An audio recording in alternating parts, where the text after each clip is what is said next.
Hello, everyone. Welcome. Today, we are going to cover the basic principles of the Omnium method of healing. This is the Healers Program, and we are starting a new trend or a new focus and calling it the Superhuman Healers Program because it's really about transforming yourself and really tuning into and awakening the superhuman aspect of your being. So welcome. I'm going to begin to share my screen, and as I'm speaking, you can take notes, but for the questions that we will address a little bit later. Otherwise, you will be able to listen to the recording afterwards and review at your own pace. We are talking about the Superhuman Healers Program. This is an introduction to the Omnium method, which I have created. As you will see, it is very different from all types of methodologies directed for healing. And when we talk about healing, it's really transforming your whole being. So the Omnia method is based on the principle that all existence is energy. So for me, I understood at a very young age that you come in already equipped. You have everything within you and the ability to self maintain your human body, to self repair. And we're going to talk about these abilities. And so, therefore, the Omnium technique allows you to reestablish the original DNA that you came with. So, it's really not healing anything, it's just going back to your original programming, so to speak. The Omnium method also, what makes it different is we talk a lot about universal frequencies, not just planetary, not just galactic.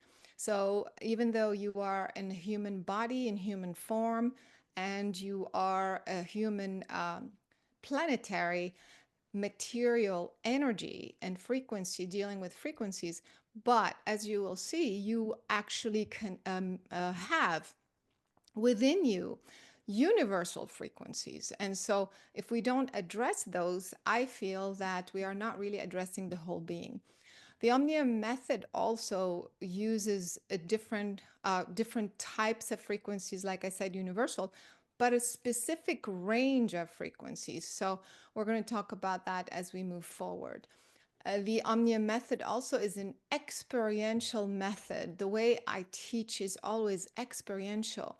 So I don't want you to just listen and go practice. Like, for example, without really understanding what is really happening within your body, within your being as a healer, as a teacher.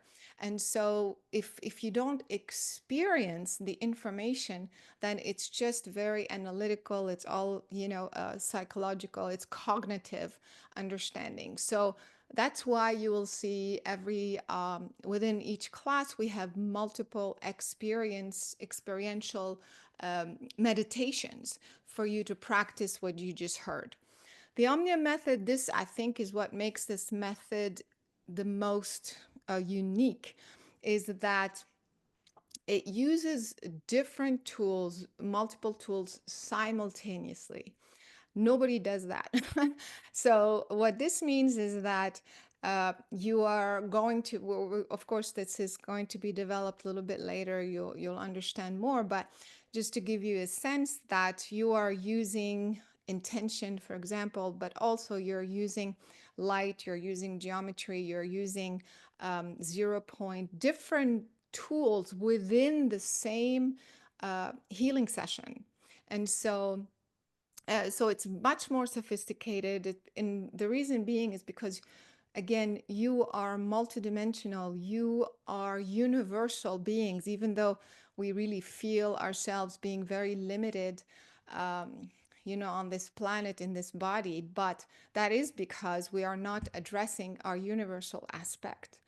So we'll talk about the tools, and then also, again, the Omnium method trains you to be the instrument. You are the instrument that heals. So the more expanded, the more evolved you become, the more powerful and precise as a healer you're going to be. And so that's kind of what makes this method very, very unique. And so this is to give you again a general idea. Of course, you've heard Nikola Tesla, who famously said, if you want to find the secret of the universe, think in terms of energy, frequency, and vibration. So, everything we're going to be talking about is based on very, very much that principle. And to begin, I just want you to focus and to begin to uh, understand that there are three fundamental forms of energy. There's a lot more, there's a lot of different forces in the universe, but for the sake of this class and what we are doing, if you can think of the energy having three different forms: mind, spirit, and physical. And I'm not talking about mind body, I'm talking about an energy form that is emitted from source. It's a type of energy form. So, mind energy is actually what we call consciousness. So, let me just show you. Um, so you come in with those three types of energy. Mind energy is actually what we call consciousness, and consciousness is starts out at source, as you saw within the universe. In the previous slide, you saw the Earth is contained within planetary systems, but also within a galaxy and within a universe. So, oops. So we are going to talk about source being at the center of the universe, and from source you have these three forms of energy. I don't know why this slide is behaving this way, but okay, here we go. So one type of energy that comes out of source is consciousness, and every aspect of every time source creates a being or any form of life, it's a new type of consciousness. So when you come out of source, when you are created, so to speak, you have a very unique type of consciousness that's really unique to you, and that defines the type of being that you are. We talk about this in a different class called Mastering the Human Mind, and there are different types of beings, and I'm not talking about Pleiadians and Sirius beings. I'm talking about as a pure energy form. It's a very unique frequency and formula that you begin with. And every single part of creation has this a very unique formula. So you can imagine the billions and billions and trillions of beings in the universe, but also planets and stars. Every aspect of creation is a type of consciousness. Then you have another form of energy, which we call spirit energy, but it's kind of like, now that you are created, you're emanated as a type of being, you have a very unique soul. It's like kind of the nature of that consciousness. And again, I'm talking about, using human terms to describe a very non-human, very universal concept. So the closest that I could find is, so people can even relate to it, is the nature of your soul, of that consciousness. Then comes the physical energy. So the physical energy is not just your physical body, it's again a form of energy that comes out of source. And it's actually universal as well as planetary. That physical energy is the formula that allows you to create a body, or to that allows you to manifest in human form. So these three forms of energy tell makes you very unique. Every aspect of your being is completely unique. So if you look at the left side, the drawing, you have a DNA inside the body, right? But then you have this DNA outside this person's body. And so the blue DNA outside the body is the universal DNA, meaning the mind, spirit, and physical energy that came from source. You're still not a human yet. And from that formula, from the physical energy that's universal, you create a human body, a smaller DNA, so to speak. And that's the DNA that you end up with inside the body. And this is very important because if you can take a second to just feel what that means, that right now you're sitting in a body that has a DNA, but you have an entire other DNA that is also there that we never talk about or pay attention to, especially in terms of healing. And you've heard of junk DNA, right? That scientists cannot explain, and they're telling us all sorts of story that this DNA doesn't serve anything. So they can see within even the human DNA a large portion of something. And that something is actually the universal blueprint. They just don't know how to understand it, or they don't know how to explain it. So they call it junk DNA, and they say it doesn't serve anything. And so I'm here to tell you it serves a huge purpose. And that's what we're going to talk about. So these three forms of energy, once they come in the body, they're going to form a field, right? So you have one field, the mind energy creates a field, and these are not chakras. These are the layers of your being. So you have the mind energy that creates a one field that attaches at a 0 point in the middle of your brain.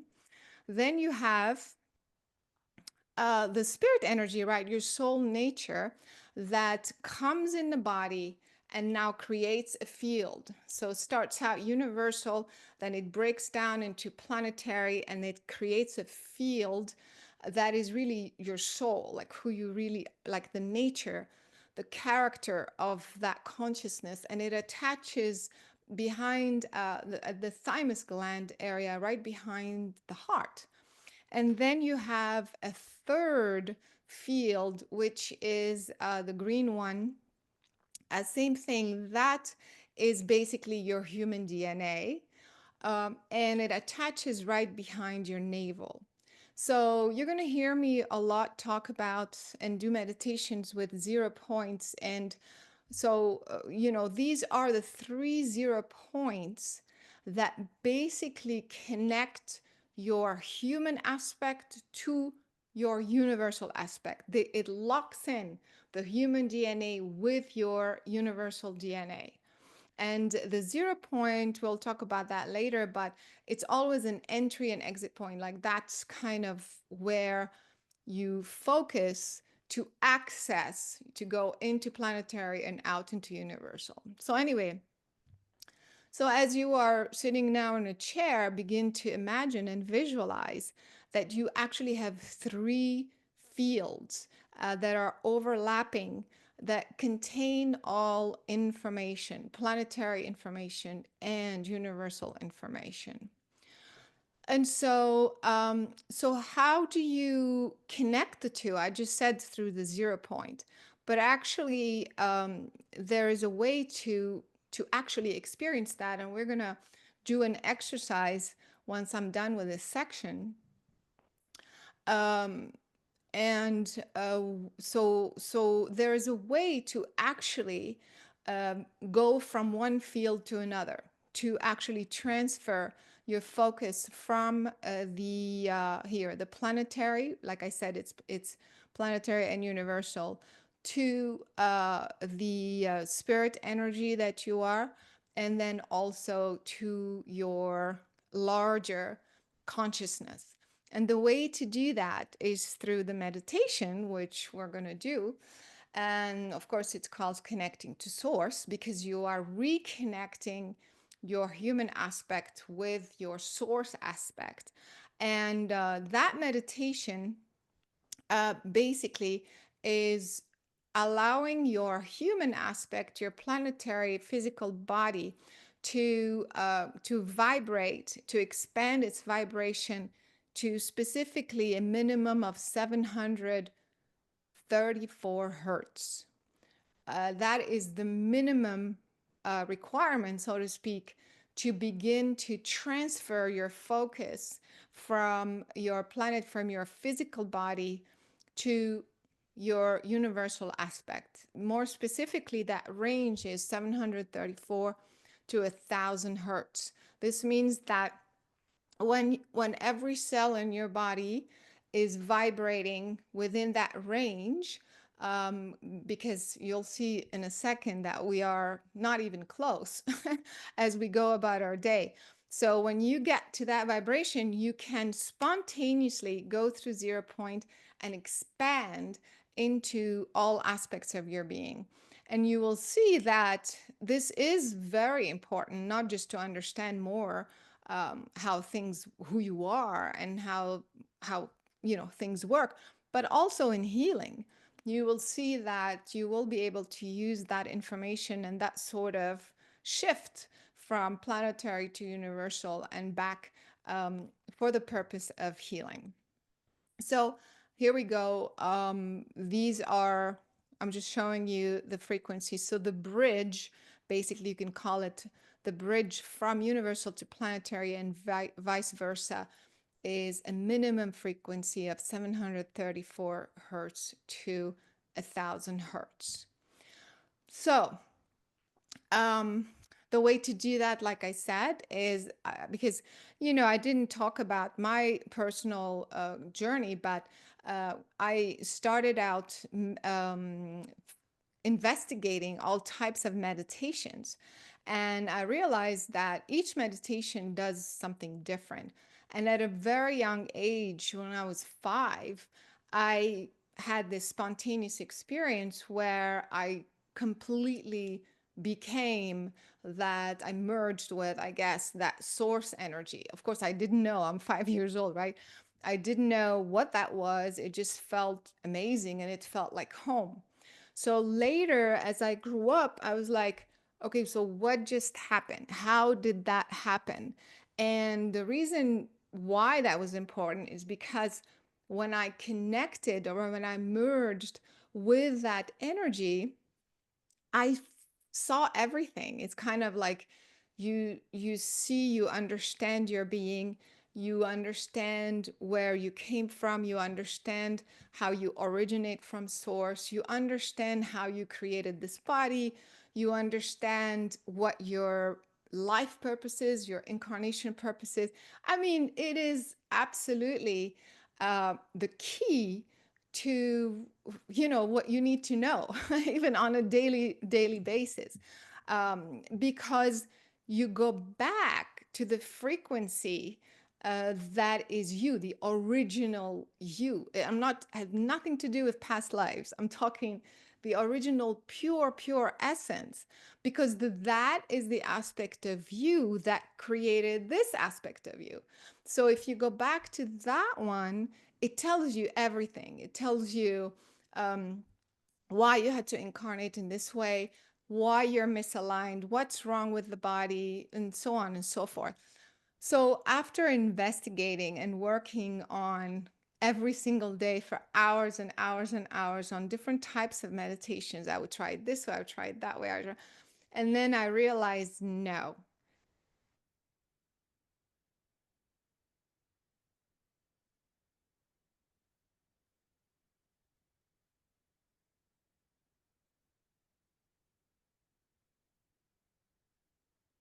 something else. Maybe they relax you, or um, okay, I see people raising their hand. Uh, Let me just finish this section and then I'll come back.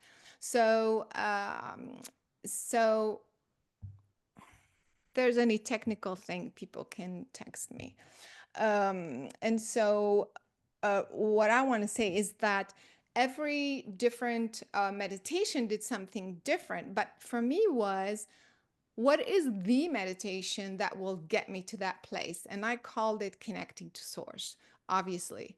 And so what happens is that with this specific meditation, you raise your vibration instantaneously to that range that I talked about, 734 hertz to 1000 hertz. You're like, boom, it's right there. The second thing that happens, which was fascinating, was your mind channels. So we talked about mind energy. Mind energy is what you create with, and it's connected to your brain. Remember, the blue was connected to the center of your brain. So you have channels. And so from that point, I realized that the channels go like boom, they go straight up and get plugged into that frequency. So it wasn't just a feeling in the body, but it was the mind, the brain was plugged specifically in that frequency. So, of course, because of that, your consciousness expands right away to the universal self. And of course, you feel expanded, you feel all of this. And this meditation then allows you to bring back the original DNA vibration of your cells, where it's before anything. There is no illness, there's no pain, there's no imbalance. More importantly, there's this, I want to call it, when you are in that place, it's kind of a space where there is no need. You feel like you just are. And there is no pushing energy or pulling. There is no resistance of any kind, because that's where we get stuck. We get stuck when we think that things aren't created properly. We didn't create, or we created the wrong thing. What have you? We are kind of butting head with our human aspect, with our universal aspect, and the flow is not coming in. So that's why the connecting to source meditation, um, there's none of that going on, but also it's a way for you to remember who you really are. Like I said earlier, when you are in that space, you start to remember, that's the type of consciousness that I am. That's the type of being that I am. That's the energy that I emanate. That's what I'm here to do. That is the purpose of my incarnation. So it's very, very, very profound. So I made it super simple. Uh, except that it's very precise. So it used to be an hour, now it's only 7 minutes, and of course we're gonna do it right now and see how we can discern the frequencies that way. So, but just to, for those who say, like, why am I connecting? Why am I going outside myself? People have a hard time with that one or question it sometimes. So when I say source, source again, it's a frequency, it's a signature, and that again, I told that story multiple times, but um, that's the energy that I connected with as a child, and it was the purpose for me as I grew up, was for me to go back to that, to recognize it, because it stayed in my consciousness, stayed in my brain. There was nothing else that compared, that brought me back to that place. So I think that was the purpose of my 5-year-old experience. And so so I call it source. So source is then that frequency. But it's also for people who, relate to other terms. You can call it your creator, because you emanated from there. That's the creator of all of life. And for those who don't like the word creator, because we get a lot into the semantics here on this planet. And so it's very hard to describe all these non physical things using human terms. And so, but if some people are interested, want to call it God, you can call it God, as long as it refers to the source of all of life. So the source is also in physical term, in terms of geography, so to speak, you know it's also the hub, it's the center, of the entire universe. So you will see that all of creation is based on the same principle. Your cells have a nucleus, and then there's energy, protons, circulating around it or what have you. And that 0 point, that nucleus holds, with the membrane holds, because of its spin, holds that cell together. In the same way, the planetary system has a center, the galaxy has a center, and the universe has a center. Everything is based on the same principle of one nucleus, 1 0 point that holds creation together, just like it is on your cells. And so that's kind of for people who struggle, maybe not you but your client. Sometimes you're doing a meditation with them and they'll be like, well, where is source, and can I call it God? And yeah, they can, as long as you are referring to that specific frequency. All right. And then also I added something: source is accessible subjectively. What does that mean? It means that I access that frequency, and therefore I'm connected to that frequency, and I as I'm speaking, bring you that frequency that I'm connected with. Does that make sense? In fact, we did experiments in a laboratory where we used a voice recognition analysis device, or basically it's software basically that picks up the frequency in your voice. And so also we did some EEG, um, and brain mapping things. And so what happened was I recorded the connecting to source meditation, and we saw how my brain was becoming completely coherent.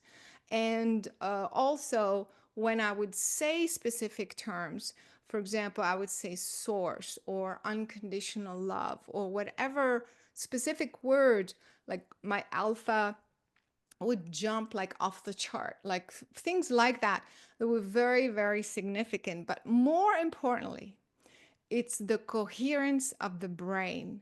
I mean, I have that somewhere in, I think I posted it on Facebook, um, where every region of the brain became like this beautiful, there was no, how sometimes you see brain mapping and things are firing all over the place. And this was like a perfect picture.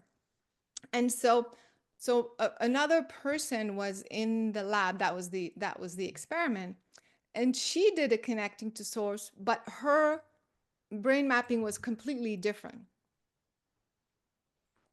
It was, it was good, but it just was different. Then she listened to my meditation, and her brain behaved like mine did, became completely coherent. Mm.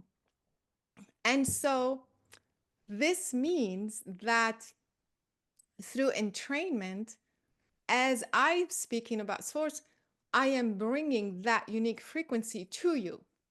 Now, if somebody else is talking about source, like my friend, it's her understanding of source, if that makes sense. So that's kind of my throat's dry. So that's kind of what I want to point out. That not because someone says source, that it's all the same. And that's the discernment. Okay? So, how do we do it? Also, practice multiple position. I highly recommend that you are sitting up with the feet flat on the floor, because the energy is flowing through your head and out through your feet, anchoring you into the ground. The best breathing, also to raise your vibration, I found that in through the nose, out through the mouth. And to me, I felt that that is the best way to get to that higher frequency of minimum of 734 hertz. Okay. So let's, I think, practice. Oh, with a client, yeah. With a client, you're going to the best position that I've found was to face each other, and the same in the same way you do the connection for yourself. That's before the session. You don't do it during. But when you're with the client, you do it for the session, for the client with them. And then you bring the energy for both of you. I felt this is the most clear way to connect everyone within their own flow. And then the connection together uh, brings that merging effect as well. So let's practice. As I said, there's a lot of experiential. So we're going to do an exercise where I'd like you to discern what it's like to be in your physical field, what it's like to be in your spirit field, and what it's like to be in your consciousness, pure consciousness field. And then we'll do the connecting to source. I was just wondering if you connect to the 0 point of another universe. Is the effect the same? Ooh, that's a great question. Yes. So, of course, for those who have taken the class, Mastering the Human Mind, we talk about not just this universe, but multiple universes. And the idea, but most people, I mean, 99% of the people on this planet came from this universe. And also, you are currently in this universe, and this human body is functioning within this universe. So that's why, for the sake of just healing, you would only connect to the source, the local, the hub of this local universe. Does that make sense? If you are investigating who you are, where you came from, that's a different class. Okay? Anybody Thank you. else? Anybody else? Okay. But that's good because it's important to clarify this whole source thing. You know, people in the beginning when I started talking about this, there was pretty much only a couple of people mentioning source energy. But now a lot of people say source, source, source. So the most important thing in the Omnia method, in the way I teach, is to discern, not just saying the word, but is it the frequency that you are experiencing? Okay, nobody else has any questions. I'm assuming it's all good.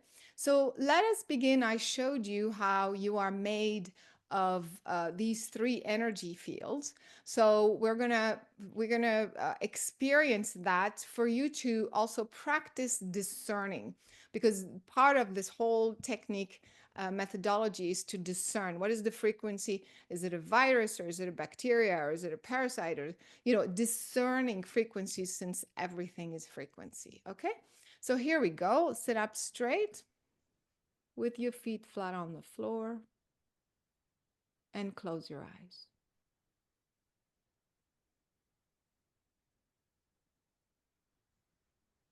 And let's take a deep breath in through the nose. Deep breath. Exhale through the mouth.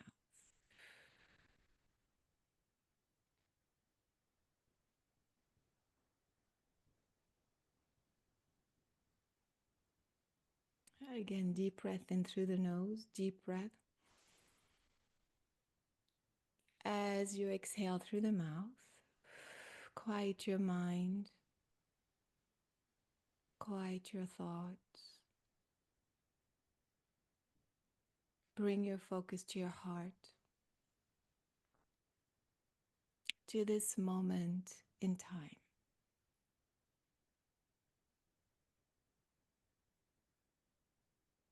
And again, breathe in through the nose, deep breath.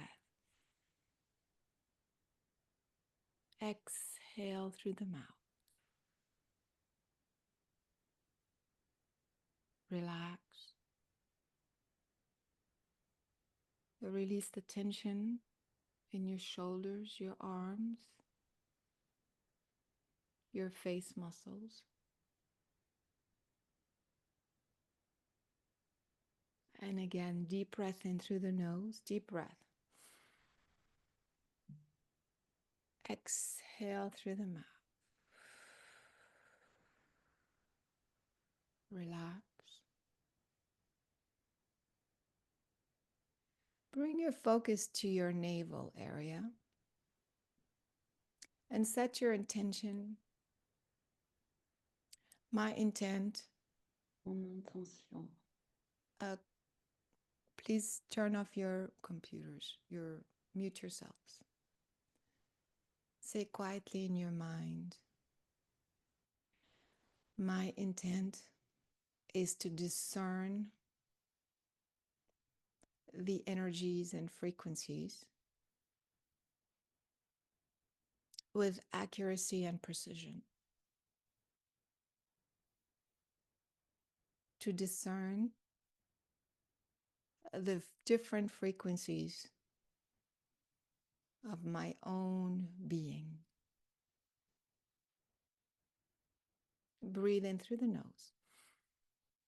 As you exhale through the mouth, again, focusing on the navel, imagine that you are at a 0 point behind your navel.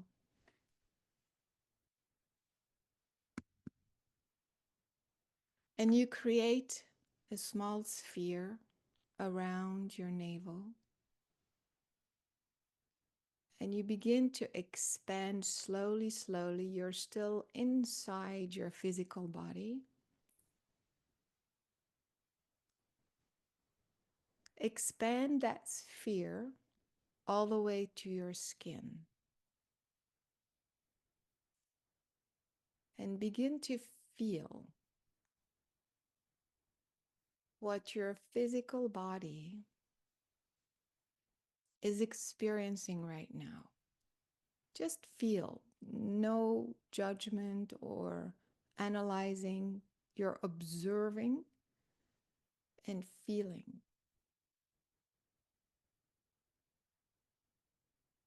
Is it busy? Is it chaotic? Is it tired, stressed? What do you feel? Just observe.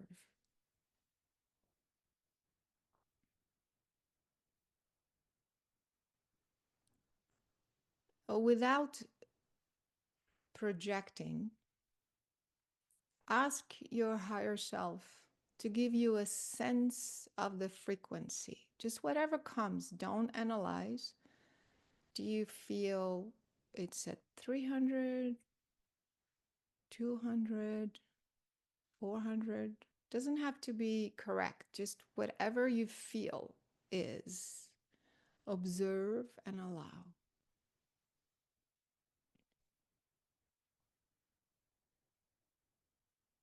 And breathe in through the nose. As you exhale through the mouth, as you expand this bubble from the skin outward 360 degrees, now you're expanded another half foot, just a few centimeters outside your body.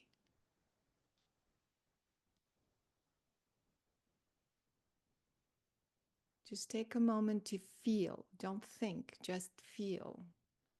What does that feel like? Is it the same? Is it a little bit better? Calmer? Just discern the difference. That's all you're doing, and observe. Don't analyze. Breathe in through the nose. As you exhale through the mouth, continue to expand about a foot around your body, 12 centimeters, 12 inches, sorry. So a little bit bigger circle around your body. And notice how you feel right there. Is it calmer? Is it more busy? Is it on one side over rather than the other? Is it on the left, on the right? Just what do you feel? What do you discern? There is no right or wrong. It is what it is.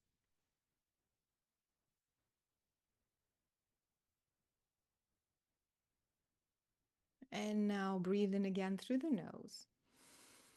As you exhale through the mouth, expand all the way to 733 hertz. Your higher self knows that frequency. You don't have to make it happen. Intend to be at 733 hertz. Expand the field to 733 hertz around your body. Notice how you feel. Take your time.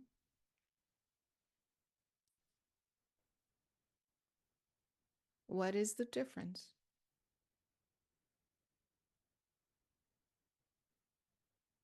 Be in the moment and just feel.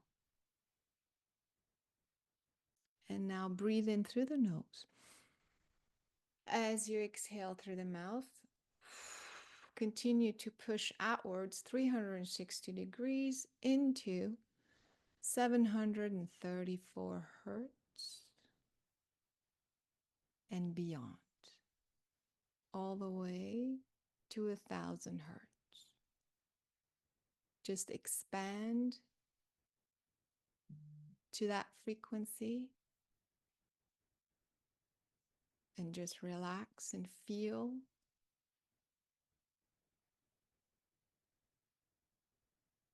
Go to 800,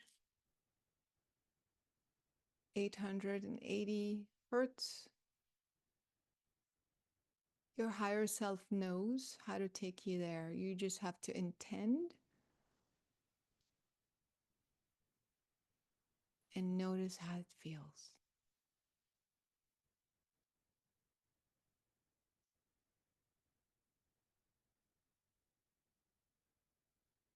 And breathe in through the nose. As you exhale through the mouth, expand all the way to 1,000 hertz.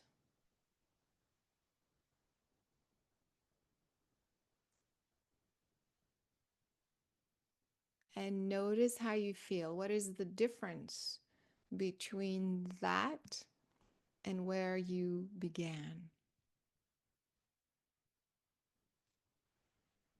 What do you feel now?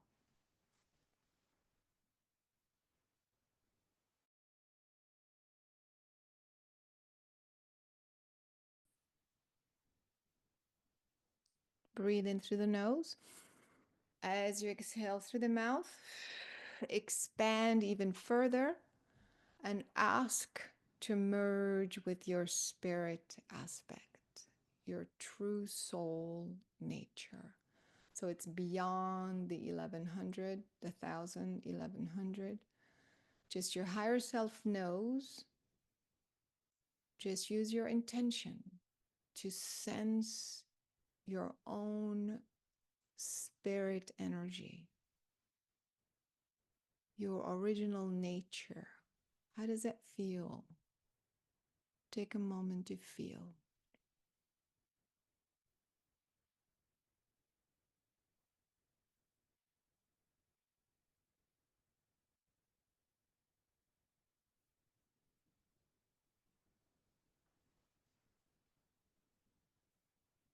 And then breathe in.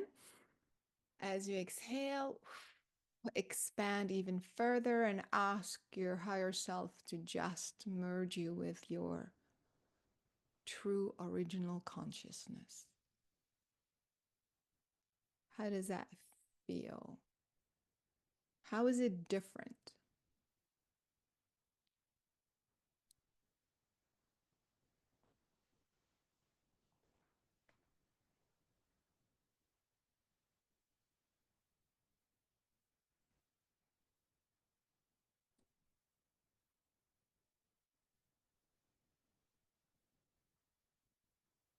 Breathe in through the nose. As you exhale through the mouth, Bring your focus back to your heart.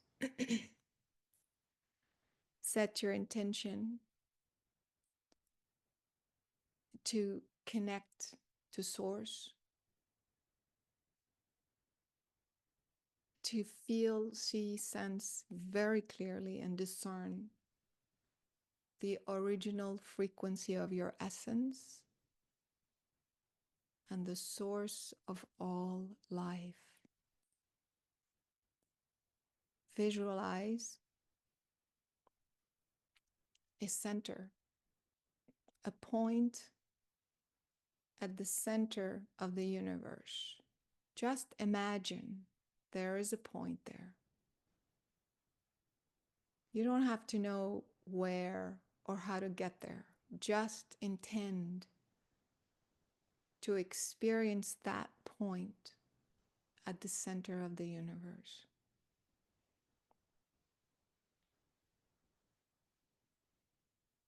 Visualize, imagine, intend to experience it as a big white light, all light.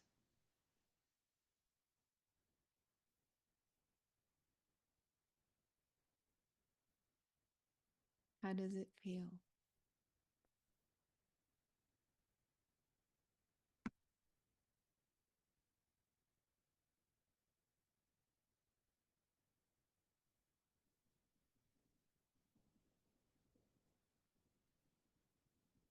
Intend to bring that original energy, that original essence, that source energy back with you.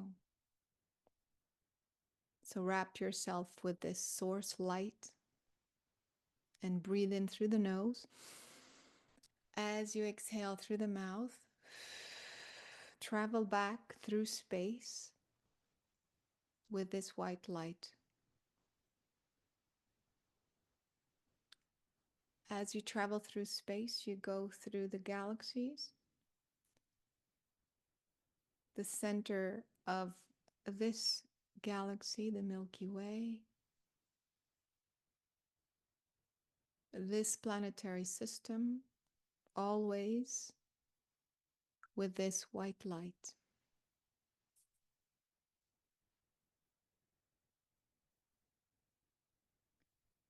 And now imagine that you're traveling all the way to the planet Earth, that white light all around you. And visualize you are bringing this light right above the physical location where you are right now. This is the same source frequency that you brought from the center of the universe, the original essence that you are. Breathe in through the nose. As you exhale through the mouth, bring that light gradually through the top of your head. Every cell in your skull is absorbing this pure light, the frequency of source. Every cell in your brain, every cell in your face, your sinuses, your jaw, your mouth, your throat.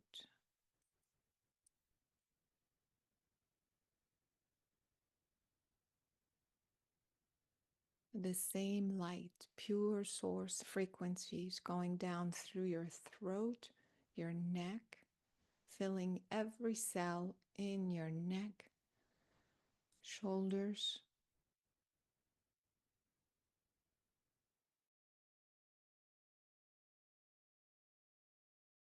upper back, chest. Every cell in your chest is filled with this white light.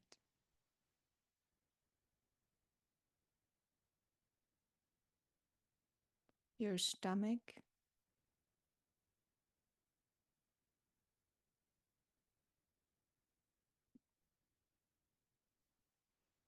your lower back, your belly.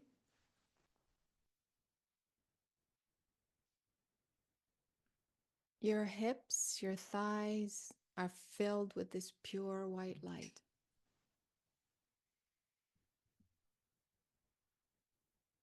Are filled with this pure white light. Your thighs, your knees.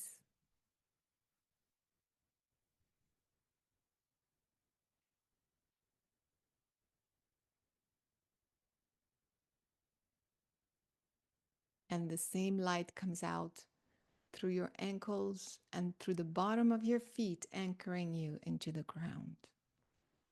Breathe in through the nose as you exhale through the mouth.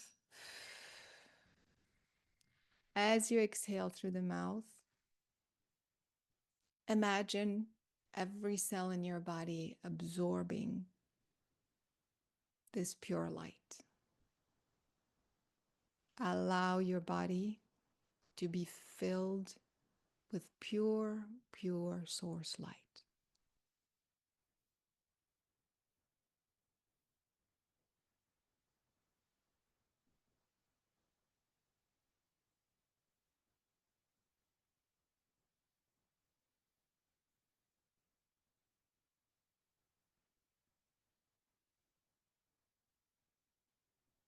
Bring your focus to your heart and say, I am source.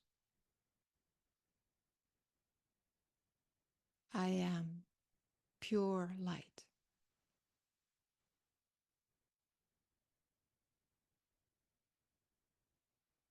I am pure energy. Pure, unconditional love.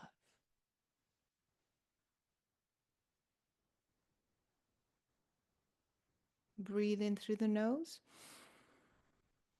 Exhale through the mouth.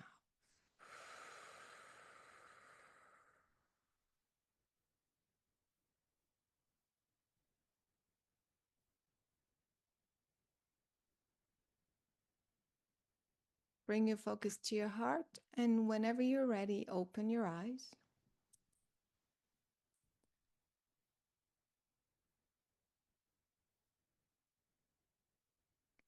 And I would love, when you're ready, because I know how you're feeling now, whoever wants to share, you can either use the Q&A or raise your hand. I would love to hear first how you are feeling now versus 10 minutes ago. What are you feeling now versus 10 minutes ago? Raise your hand if you can talk, or type it in the Q&A. All right, so let's see who's wants to talk. I feel so good. I feel clearer, full, tingling, electric, grounded. I feel lighter. I'm just reading all the question. I feel my energy became homogeneous. Je n'ai plus de corps. So it means that I have no more body. The person feels no more body. I feel so much space, full. Trying to see who's asking the question. Go ahead, Mar. Is there a Mar? Raise your hand. I feel calm, clear, euphoric, beauty, powerful, grounded, vibrating, light.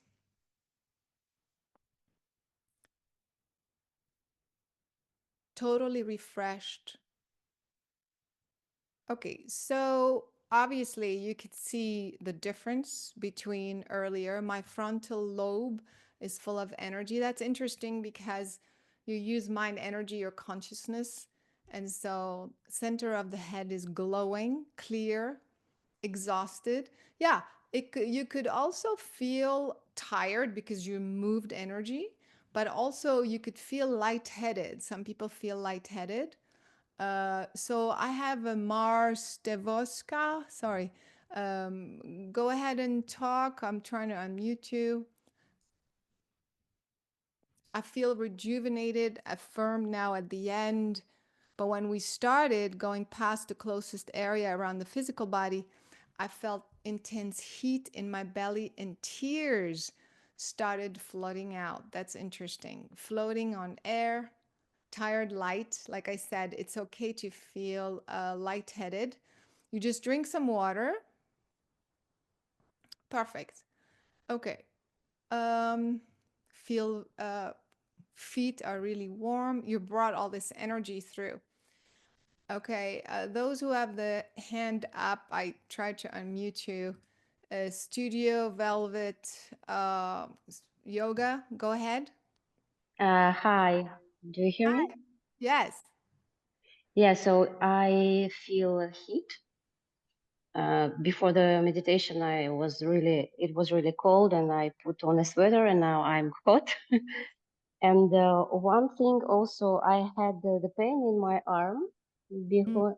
I had pain in my arm before And the meditation, and now it's gone. And it was gone when you said expand yourself to your spirit nature. So the spirit nature is gone, and now I don't feel any pain. I like it very much Perfect.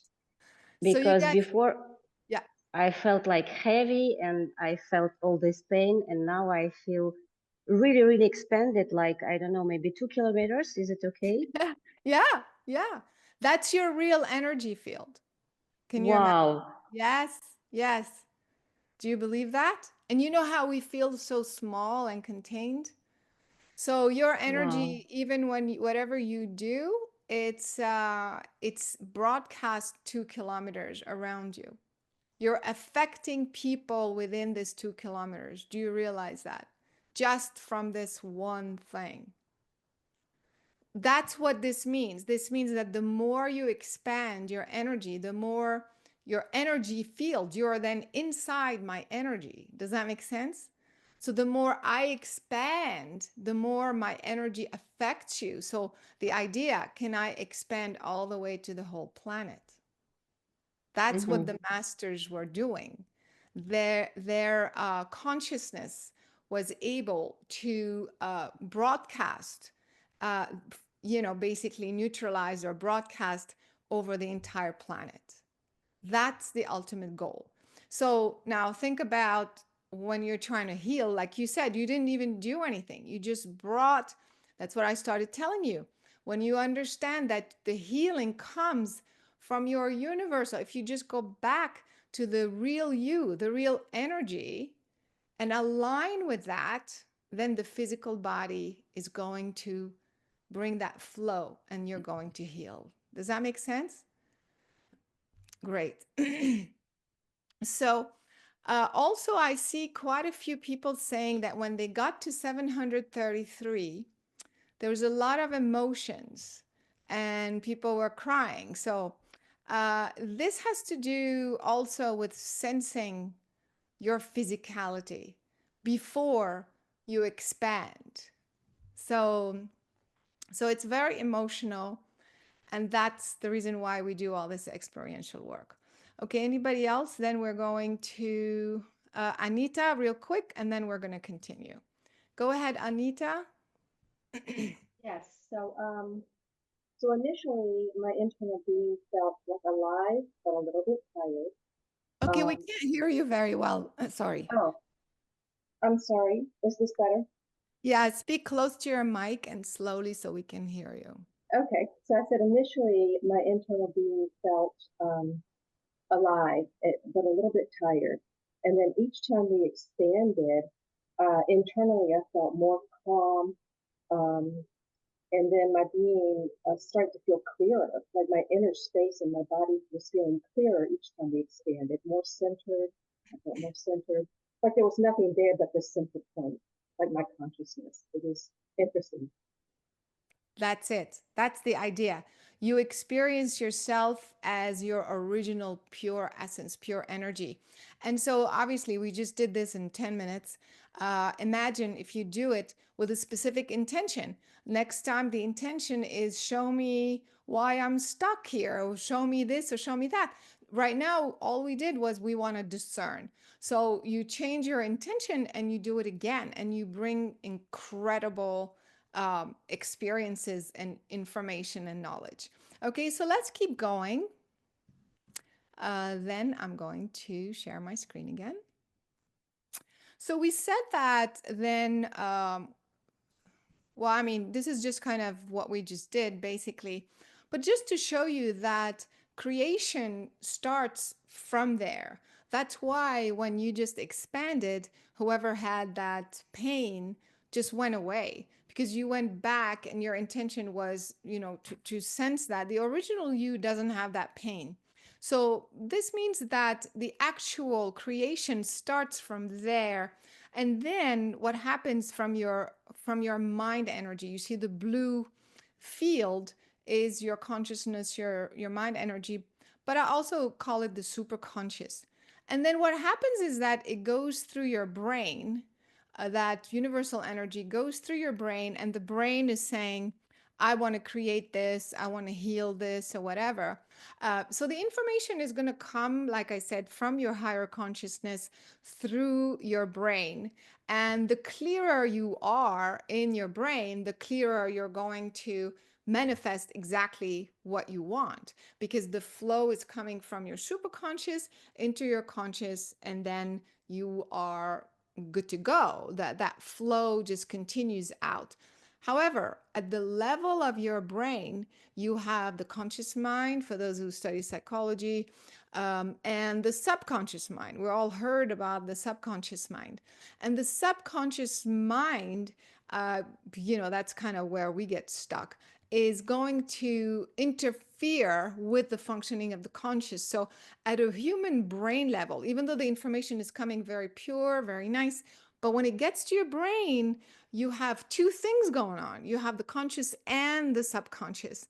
So in order for you to bring the balance back, you go into the 734 hertz and off you go. And you felt it.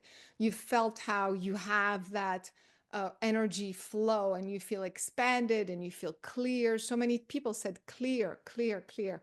That's the idea. However, at the human level, the energy is going to come down, but as you go about your life, you have all kinds of stuff that's going on, right? You have stress, you have emotions, you have thought forms. Look at this. So these are beliefs that you've created when you got down here. Beliefs like, I'm not good enough, or this is too hard, or I don't get it, or competition, or no matter what I try, it doesn't work. And how can it? All of these are belief systems that you didn't have. Those little clouds are emotions. You also have emotions. You're frustrated, you're angry, you're like exhausted. And so these emotions and these belief systems are all frequencies. You're accumulating all of the stuff in the field. Remember how earlier the field was so clear? It was so nice because you weren't in your human field. But when you were in your human field, I bet it was very dense, right? Why is it dense? It's because it's filled with new information. You didn't come in with this information. You didn't come in thinking you're not good enough and you're a failure. Or you didn't come in angry. You came in happy. It's like, hey, I'm a baby, give me food and let me thrive. And, that's what the baby does. And so, but when this happens, now the information flow, instead of it coming, first of all, your energy field shrinks. It starts to kind of get all warped. And that's why I asked you, sometimes you're going to feel in one of the layers, you're going to feel stuff in the back of you, some stuff in the front of you. It's not perfectly round, because all of this information is pulling at it. So your human energy field starts to look like this. And then when the flow comes in, when you want to create something, it's coming from up there. Look at your mind channels. They go like before you had perfect straight lines, and now they're like all over the place. They're not really going anywhere. So, because they're being blocked by all of these emotions and belief systems. So, that's the reason why we end up not creating. So, look at the difference on the left where the flow is coming in. You think of what you are here, your guidance system telling you you have to create this. That's the next thing to create. And then, boom, your brain channel is clear. And look on the right, the disrupted mind channels with the blocks. The frequency of the one on the left is at 734 hertz to 1000 hertz. And then on the right, you were at a much lower frequency because as you add information, which we're going to talk about, you lower your vibration. So how do you expect, if you're on the right, that's how most people look walking around this planet. How do you expect to create with clarity? How do you expect to heal? If you have all that stuff, you came in perfectly with a body that's supposed to heal perfectly, but then you have all this stuff because everything has has a frequency. Every thought has a frequency. Every emotion has a frequency. Every organ has a frequency. Every single thing has a frequency. And so the idea is what we don't realize that when we are thinking thoughts that have very low frequency, we think it's just a thought. It's like it doesn't exist, it's here, it's gone, and that's that. But actually, it's not gone. It actually goes in your cells. And that's what we're going to look at in a second. So you are emitting these frequencies, you're bombarded with other people's frequencies. When you have an argument with someone, they're sending all these frequencies at you, you see. And so these frequencies, they don't disappear, they go inside your cell. So we talked about the original DNA. The physical, I said you have two DNAs, right? You have the physical DNA, and then you have also a divine DNA. Like I said, like I showed you earlier, the two types of DNA. So the ones that people call uh, junk DNA, but that is the most important DNA. So the physical DNA, basically it's information, right? It's coding. The physical DNA tells your cell, okay, you have to look like this, you have to have that size, that mass, that frequency, that rotation cycle. It's going to tell, your body you have to have blue eyes or blonde hair, whatever. Basically, and also your personality. So it basically tells the cells and the body to appear and perform in a certain way, right? It's coding, it's programming of the cell. But then you also, like I said, you came in with another DNA. This other DNA tells the cell that no matter what happened, you can self-sustain yourself. You don't need a drug, you can self-correct. You can self-manage, you can self-organize, you can self-regenerate. And the attributes are not personality like, oh, she's a type A and type this or whatever they call it. The attributes of your being is love, truth, beauty, and goodness. These are divine attributes. Again, I'm using human terms, to explain divine principles. And so this is how you came in, made on a chemical level, on a physical level, with these two types of programming. So therefore, every cell knows exactly what to do, knows how to show up, how to vibrate, what frequency works for what organ.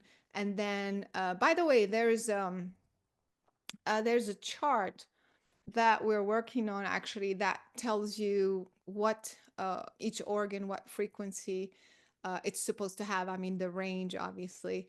And so the cell knows, okay, well, if this one goes off, a little bit, I'm going to know how to self-repair. You see what I mean? So you came equipped with this, but what happens is as you come in here and you grow up, that vibration, because it's information, right? It has a rotation cycle.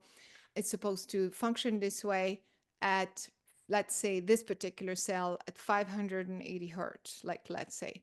And so what happened as you go about life, you are vibrating, you're doing your own thing, especially as a child. But then if you add information, we said earlier that you are bombarded with emotions and belief systems like, I'm confused. How come I can't create this? How come I don't have money? Your human belief system. I hate myself. How come, she's better than me? How come she's prettier than me? How come I'm not good enough? And all of plus the food that we eat and all. So we are bombarding our cells with new information that wasn't there before. We didn't come in saying we are angry and frustrated. You know what I'm saying? And so when you add this information, the rotation cycle, it's like you're putting more stuff in there. It's heavier, like you're carrying a bag with a bunch of stuff. There's more information, and therefore it's going to slow down the frequency of the cell. Instead of 580, this particular cell starts to vibrate at 180. Does that make sense? And all of this is because you have added this information, not to mention the pollution, the food we ate, the additives, everything else. The cell, after a while, it's like, okay, I'm supposed to self-correct, but now you're telling me I have to correct confusion and anxiety, and there's all this additional stuff. So of course, after a while, the cell is going to not just slow down, but also start to store this information and also create a sort of a matrix in your body and it gets harder and harder to undo and repair.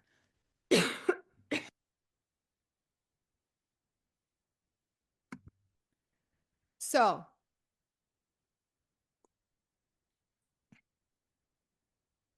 as we accumulate information through time, we start to create patterns. These are the patterns.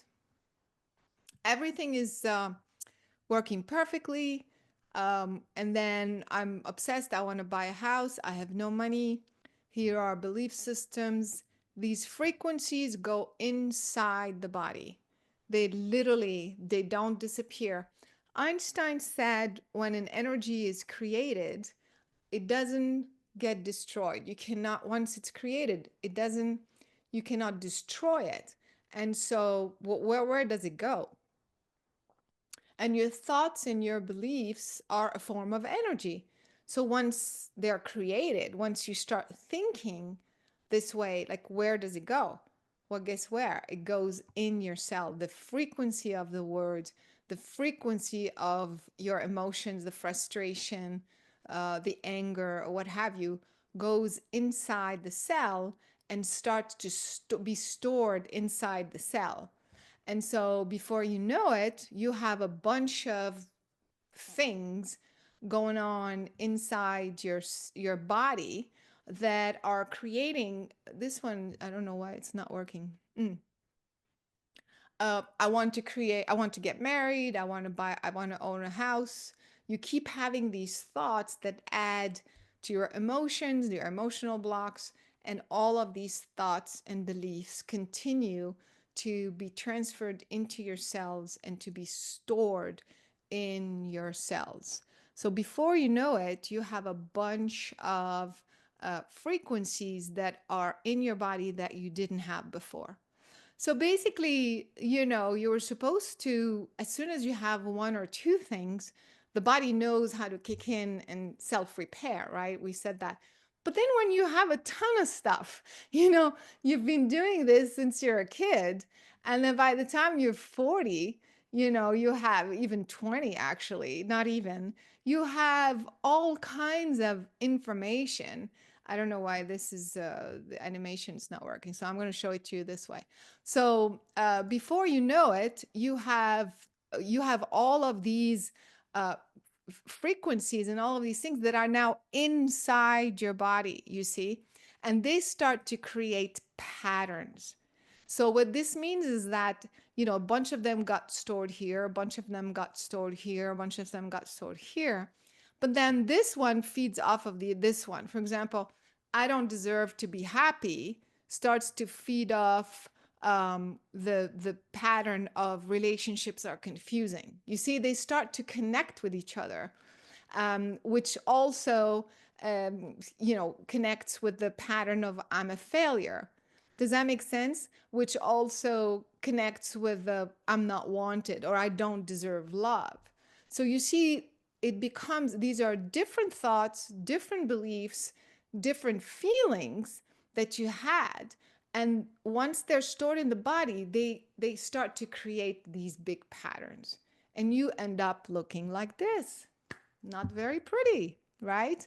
So now how do we undo this, right? Well, let me show it to you first in this linear way because this is very helpful for as you are teaching others or healing others. It's important for you to kind of see it this way. So let's say, again, as you grow up, your mother is pregnant, she's not ready to have you. As you come out, you sense your mother's frequency and you start to have feelings of sadness. And then the father is like, okay, I'm not ready for this either. Goodbye. And so he leaves. And then you get a sense, you start to have feelings of abandonment. And don't forget, even at the age, as soon as you're born till the age of 3, you, even though you don't understand the language, but trust me, you understand the energy. You know everything that's going on, and everything is being stored in the subconscious mind. Then, you know, the mother is like, okay, the dad is gone, I'm pregnant, I don't have enough money. So the kid who's only less than 3 years old already starts to have a belief system that, okay, I'm not wanted here. You know, I wasn't even planned. And now there's all this stuff. Belief system at the age of 3, I'm not wanted. Then by the time you're 5 years old, the father is completely alcoholic and he leaves the home. The mother is accumulating debts. He's not even helpful. This is just an example. It's a typical scenario, though. I've seen it a lot. And so now the child starts to think, okay, not only I'm not wanted, but it's all my fault because if I wasn't there, you know, my mom wouldn't have this problem and my dad maybe wouldn't be an alcoholic. We take on the guilt, and this happens all the time. I see this all the time. Parents who divorce, trauma that happens in the family, whatever it is, the child has a tendency to think it's their fault. And these are real belief systems and feelings that are accumulated in the cells. And now he's only 5 years old, right? So now you already have this anxiety that now what? What else is going to happen? Because the mother is pregnant again.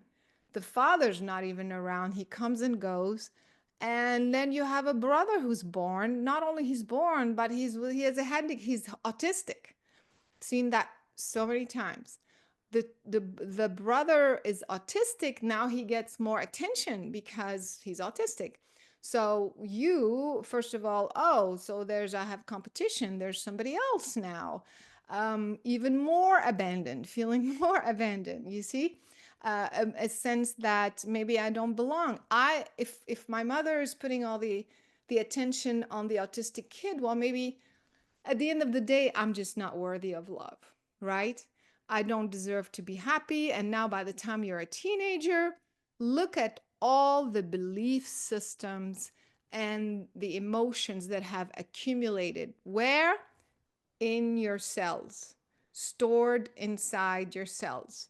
And so, of course, by the time you're 20 years old, I'm a failure. Look at this. Nobody cares. I'm not worthy of love. I'm nothing. I don't belong. And of course, there's so many teenage suicide parents who call me, their child is on drugs, is only 19, try to commit suicide, overdose. All of these stories, they don't just happen overnight. They happen because you're accumulating every day all of these emotions. You don't know how to accumulate all of these emotions and feelings and belief systems. It's like before you know it, you are um, you are like this, and then you're not receiving the proper help and understanding, because now the parent is also to give them some sort of compassion that they don't know better. Like they they're doing their best as well. The mother is also was raised in the same way, or the father, or what have you. So it's nobody's fault. It's just that's kind of how it ends up, creating patterns and blocks inside your cells and organs. And of course, guess what? Yeah, you have chronic digestive systems, you have heart disease, you have asthma, you have what have you. All of this is because you put information in this, in the cells, in the organs that weren't there. And so, so that's why by the time you're 40, 50, you are saying, what's the point of this whole life? Where is God and all of this? Then you feel disconnected from God. And then you try to find your way back to the connection. You start reading books, and eventually, hopefully, you'll find me on the internet. To make sense out of this whole thing. But that's how it ends up being inside your body. And that's how it is so complicated sometimes to undo a block, because it's not one thing. Everything feeds of everything. And and then you try this. Forget about psychotherapy. I have nothing against that. It's just one aspect. Psychotherapy helps you talk about it. Very, very helpful. But that's it. It doesn't help you undo these things in this way. So when I saw this, I would see this in like people. I would be like, okay, whoa, that's a lot. How do you even start? This is like 3 lifetimes of, clearing stuff. And so I realized that no, there is a way. The first thing is to first, when you come in with one particular problem, just the intention of going back to the original root cause, going back to the very first time you had that belief system. And when you undo this, so for example, look at this. I don't know if you can see my cursor, probably not. But look at this, for example, the yellow line. Okay, the yellow line, right now I have chronic pain, or I have chronic migraines, or whatever the problem is. But if you go to the yellow line, look, it's connected to so many other things, other emotions. It's connected to I don't belong, I'm a failure, blah, blah, blah. But the very first time you had that thought, it was when you were 3 years old. You see, the yellow line goes all the way to the age of 3. So I said, well, if I go directly to the age of 3, it's going to undo this entire yellow line. Does that make sense? So that's like years and years and years of therapy that you literally do just like that. And look at the green line,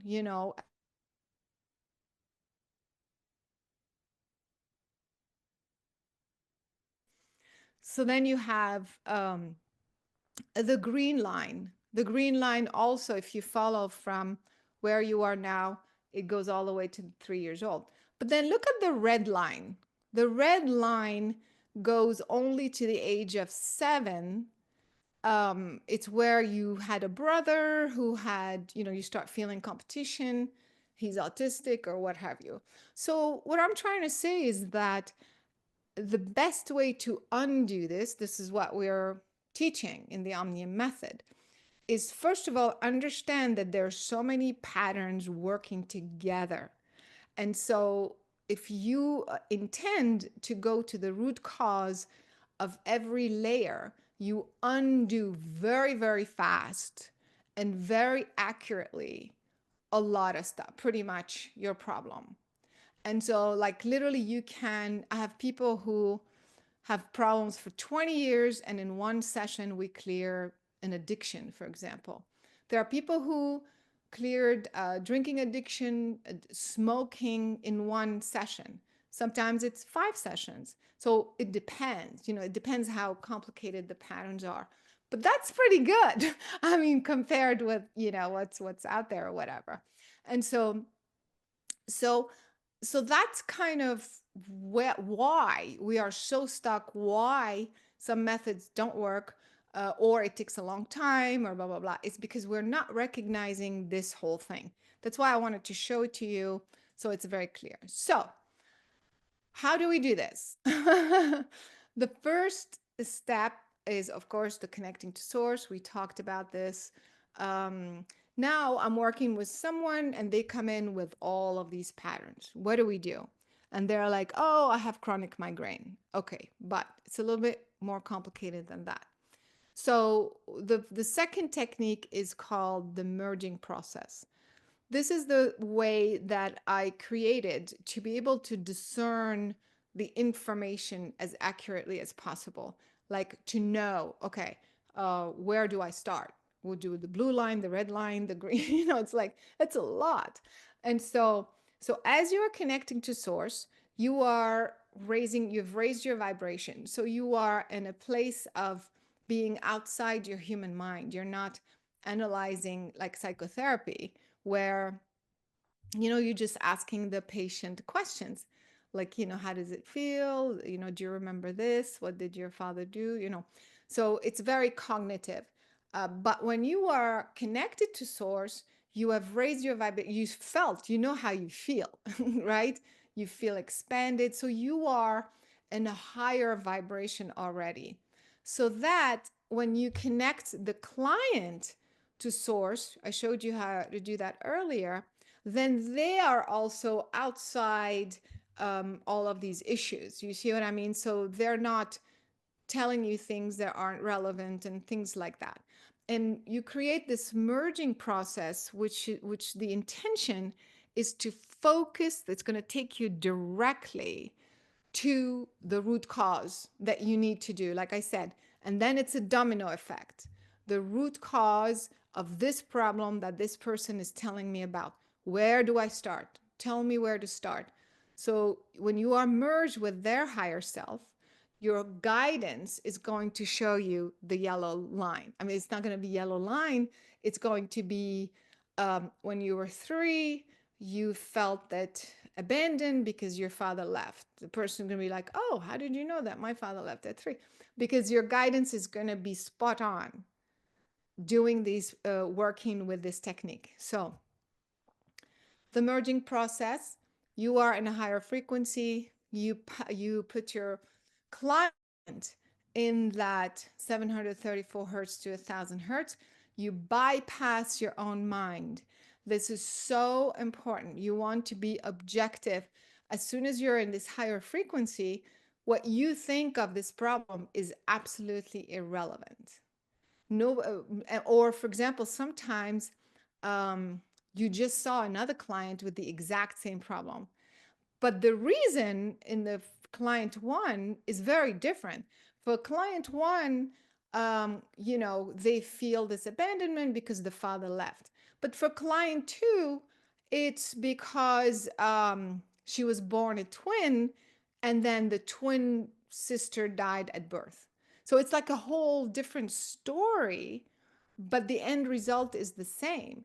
And so if you, as the healer, are thinking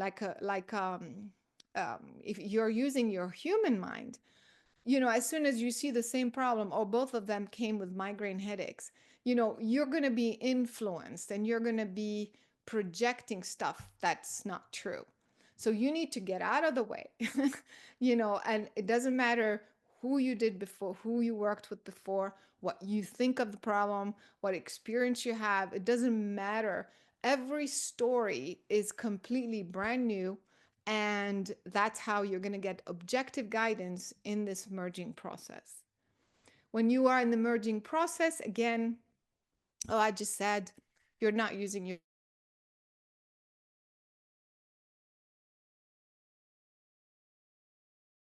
merged.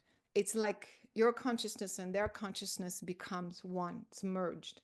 So in your agreement, we're going to talk about this in a second. Every information that you feel becomes theirs.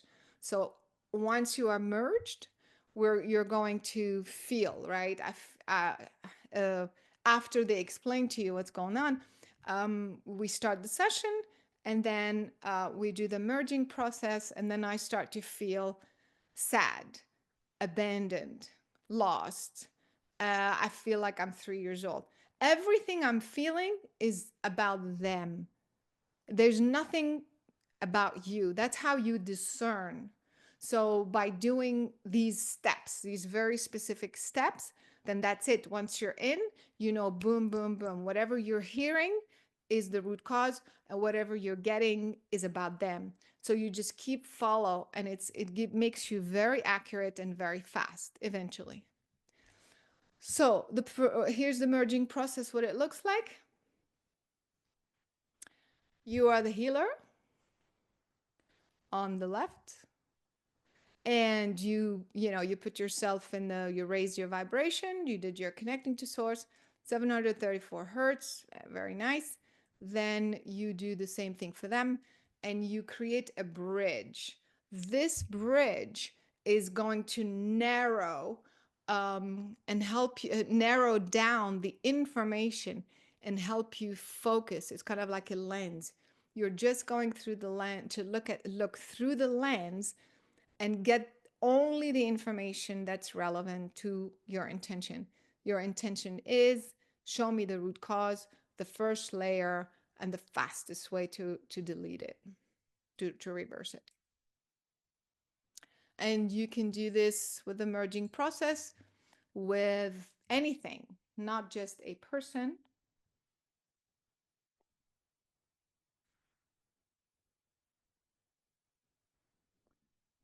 But with an organ. I put client, I didn't change the text, but that merging process is the same for anything. The merging process is, like I said, it's like you put on glasses to only see what's relevant. Trust me, this is going to make you very accurate and very precise.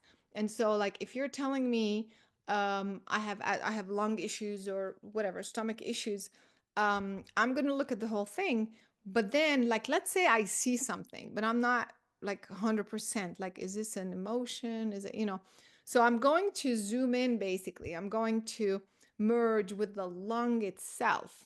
And this is going to allow me to see, oh, it's bacteria, or it's this, or it's totally energetic.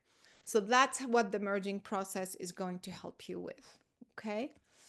We're going to practice, don't worry. So merge with another person, merge with an organ, merge with a deceased relative, or, you could pick with whatever you want to merge. So we're going to practice the merging process real quick, but I'm going to stop sharing and see if you have any questions. Is it possible to clear blocks at once and enjoy the device? Yes, of course. Well, that's so, again, I'm created this whole methodology because I think it's the fastest, most efficient, and also more final, because you are going all the way to the root cause, and you're erasing, you're deleting the entire pattern just like that.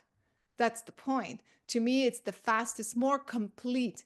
Like sometimes you do a session with someone and you feel relief. I'm not saying you don't, but it doesn't mean that you cleared the whole pattern.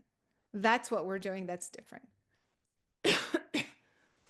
So of course, you clear yourself from these blocks. That's the point, is to do this on you as well. I mean, that's the method works for anybody. Okay, if you have any questions or, raise your hand, this is the time. Kate, is there a Kate? Yes. So the question I have is, once we do this, how do we ensure that we're there at 734 hertz? How do we know that we're there? Is there something that there's some signal or there's a knowing? So this is a great question. This is why we are discerning energy. So eventually you will know exactly where you are. So this is just, it will come with practice. Remember how we just did this earlier? We went to 500 to 600, whatever, 733. People were very emotional, and then boom, you were totally expanded.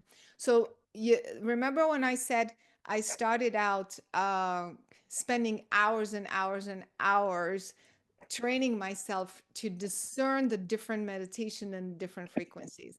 So now I'm bringing you this method so that you just have the exercises that will help you become so discerning, so that the more you do it, eventually you'll just know. You'll just know. In And fact, how frequently do we do it daily? So if we're like, hey, I want to get really good at this and I'd like to be fast, is there so a time frame or a number of times that you recommend daily to do it? I mean, there are some people in this class who have taken, they can respond. But people, what we're going to do right now, also, you can use the merging process to also sense the frequency. Let's do that. We're going to merge with a different organ. So obviously, it's in your body. But if you want to work on somebody else, so you're going to create the bubble. We're going to create a bridge, and then we're going to create another bubble. Even let's say you're working on yourself, it's okay. You can just create a bubble out there. And then imagine that it's your liver, let's say, right? And then we're going to put the liver in that bubble, and then just ask, what frequency do I feel? What frequency do I feel? You do this a little bit, I'm telling you, you're going to know. And why is this important? Because you're going to get so good at discerning that when a client comes, in the beginning, it takes a little time, and then you're going to very quickly know where to begin.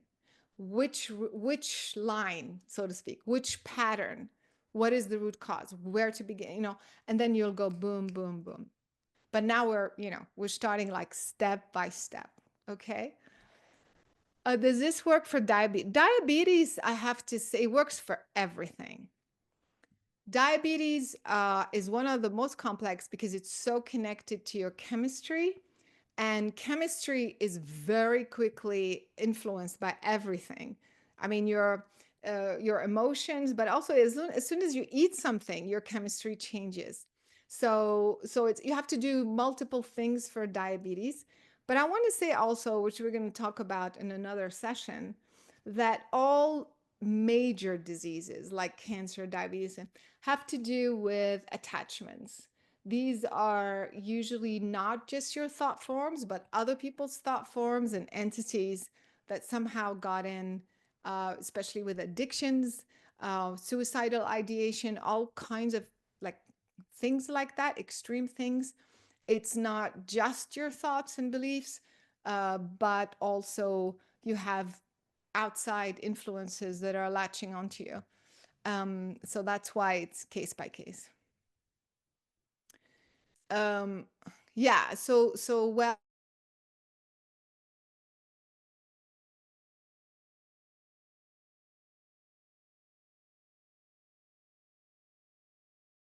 that good question.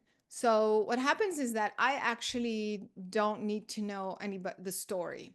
Like some people come and they tell me what happened 10 years ago, and like where are they stuck and all the things they've tried. And none of this matters. What happens for me at this point, which is where you will become, how you will be, I just look at the person, they tell me, okay, I'm struggling with migraines, chronic migraines. And so at this point, it will take me directly to the main root cause, and I will literally see it. It's like a video. I'm not saying everybody's going to see a video, but a lot of people become really good at it, that they will see the story at that time. So if not through feeling, you're going to know, you're going to develop your guidance through this feeling. So I see, for example, as I'm looking at her migraine headache, I see the mother and I see her at the age of 7. Yeah, it's kind of like a story. And then I see the mother being so hard on her, like yelling at her and saying, you didn't do this and blah, blah, blah. And I see the girl like kind of, and I ask the person, that's how I know what I'm seeing is accurate. Well, when you tell me about your mother when you were 7, was she yelling at you a lot? Yeah. How did you know? She was really, blah, blah, blah, blah. And so I train myself to go so fast that you go directly to that, you see the story, and now you undo the story. Okay, so you cannot change your mother when you were 7, she did what she did, but you can change your programming, because your programming was, oh my God, she's giving me a headache from all this screaming, and I'm not a good enough kid, and I'm causing her trouble. That's what we're going to change. We're going to change the programming and the feelings associated with the story. But before that, I don't need to know. She doesn't have to tell me. In fact, sometimes the client says a lot of information that's absolutely irrelevant. So that's how you're going to get very clear, just by focusing. Do the merging, focus exactly on that, and then boom, boom, boom, it will happen. Okay. I mean, that's what I'm training you. That's just the beginning. The more you do it, let's see if somebody here has taken this class before. So we undo the story. Yeah, exactly. We have to undo the story. But no, you cannot, again, you cannot change what your mother did because she did what she did, but you can change your response to it. And then the symptoms go away. All right, we have somebody else. Vic, go ahead, Vic. Do you have a question? Yes. I did take this class before, and there was one thing that there's one thing that kept popping up. I know we have over 60,000 thoughts a day. Is there these passerby thoughts, these random thoughts? Are Now, do those get embedded into your DNA as well, or are those thoughts that you really pay attention to and grasp onto? Great question. I think if people want to take the creative formula class, I talk about the frequency of the thought, but also the momentum. So it's, if a thought is held 14 seconds, then that's the thought that's going to stay in your DNA and your cells. If it's a quick thought, like, I don't know, like, oh my God, what am I going to do? I have a presentation tomorrow. I have a job interview, whatever. Like, if it's not a thought that you have consistently maintained for 14 seconds, it doesn't have the time to get embedded in your thing. The problem is, you may be saying other thoughts that are the same thing, like, for example, like I just said, like, oh my God, I have this presentation, I have a job interview tomorrow. Maybe I'm not ready. Plus, I don't think I'm going to get this job anyway. You see what? So these are different thoughts, but about the same thing. I'm probably not going to get this job. I'm probably, it didn't happen, So if the random thoughts don't count if it's less than 14 seconds, but if it's enough of the same frequency, it's the same frequency. I keep saying I'm not good enough in different ways, then that frequency will stay. Make sense? Great question. Okay, who else? Anita, and then we should move on. Anita, did you have a question, or was that from before? That was from before. Okay, all right. Christina? Yes. Hey, Karen. My question is, okay, if you were with a client and you perceive the frequency, I see the frequency, but you cannot kind of name it specifically. It's like you cannot give a name. Can you proceed with the healing if you only perceive the frequency but not naming it? she sees the frequency but not the information. It kind of doesn't make sense, because if you see like the liver is vibrating at 175, if that actually, but that's not the, it's a different exercise. Are we discerning frequency, or are we trying to figure out the root cause of the block? As soon as you say the root cause of the block, it's can you please mute yourself? It's going to show you what the root cause is. It's not going to just show you a frequency. Make sense? All right. Okay, guys, let's let's do this exercise, then we're going to wrap the class. But can we take, it's been 2 hours, can we take a 5-minute break to get some water or something and come right back? Okay, so just 5 minutes, then as soon as we come back, we're going to do the exercise. Here we go. This is a quick exercise. We're going to just practice the merging. Basically, we're in 734 hertz, and then we're going to create a bridge and then create a bubble around something that we want to know about. You can pick a person. You can pick an organ. Let's say if you have digestive issues or whatever, you could do it with your stomach, with your heart, whatever it is that you want. And from there, we're just going to feel the information that comes in, whether it's a vibration or anything else. Okay, here we go. Sit up straight. With your feet flat on the floor, and close your eyes. And let's take a deep breath in through the nose. Exhale through the mouth.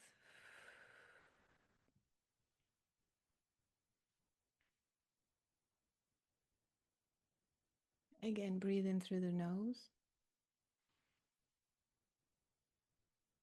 Exhale through the mouth. Bring your focus to your heart.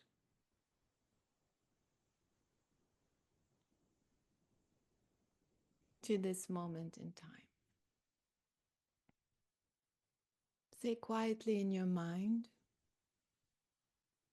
I ask and intend to create a sacred space and to experience the merging process, to discern information with clarity and precision. Breathe in through the nose. As you exhale through the mouth,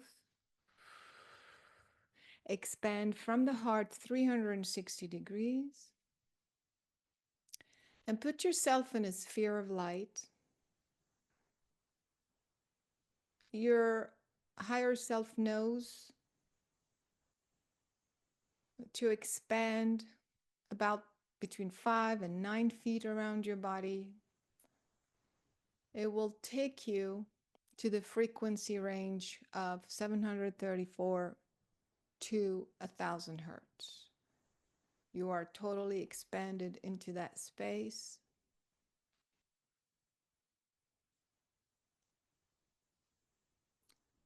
Take a moment to feel. And from that layer of your being, create a bridge. And at the end of this bridge, create a bubble around the organ or the person that you are working with. Once you create that bubble, ask to feel, see, sense. Just feel the frequency of that subject or object or whatever you get is. There's no right or wrong. Do not analyze. Stay in the moment, in the feeling. Do you feel it's 600? Do you feel it's 300, it doesn't matter. Just feel.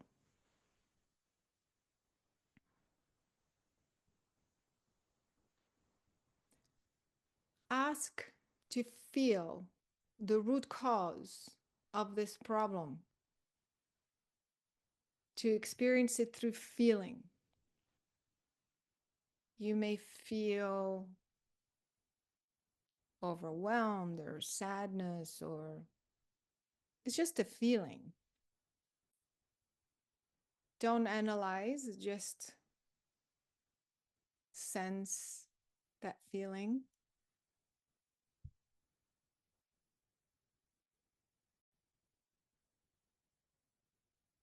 What comes up?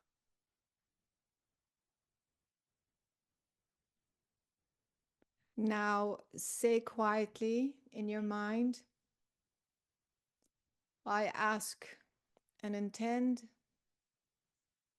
to release this feeling from every cell in my body or the person's body. Breathe in through the nose. As you exhale through the mouth, imagine energy is coming out.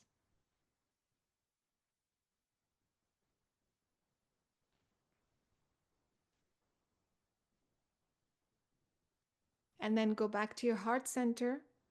Through that bridge, merge with that person or thing. And now discern the frequency one more time. Is it still the same? Is it different? Is it higher? Just how does it feel? There is no right or wrong. It's just, did it change?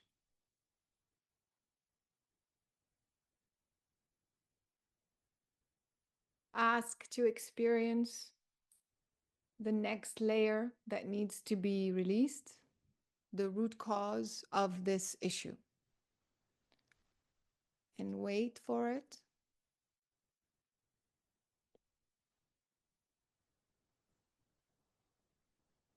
What do you feel? What do you see? What do you sense?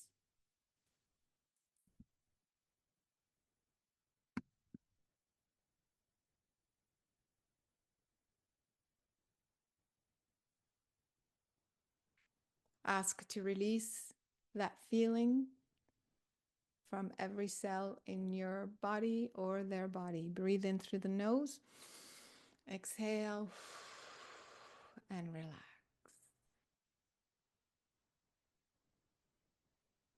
And our intention is for this release to continue. But for the sake of this exercise, when you're ready, open your eyes. Okay, questions, please share, because we learn a lot from sharing. The first question is, were you able to create that bridge?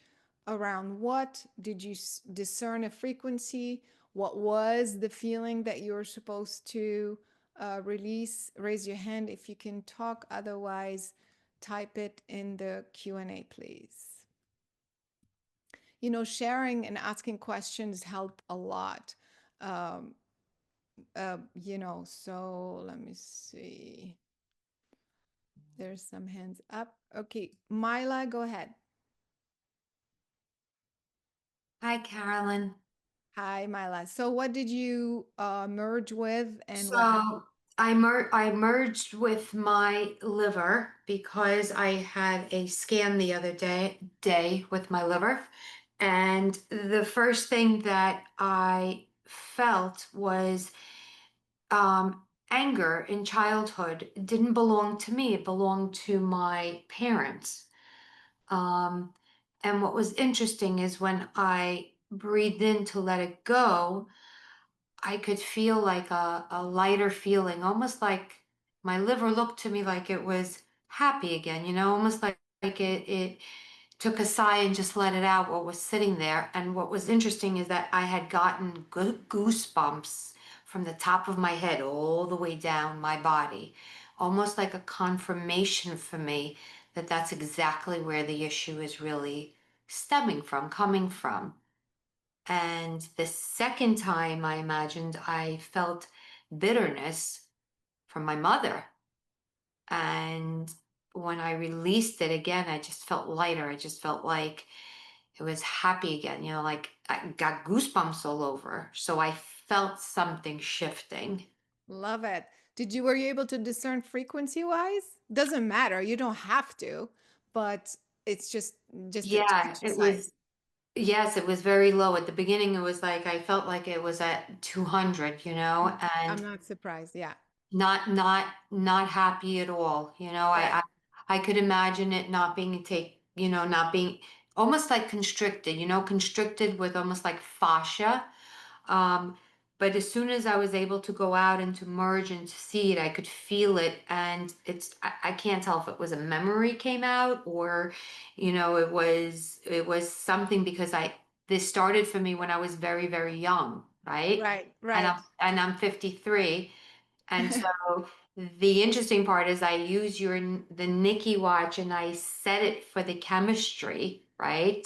Yeah. This And one. to see the difference. And I've been getting a lot of scans and a fibro scan that I just got. And I've been watching my blood work and I'm watching how my enzymes little by little are coming down.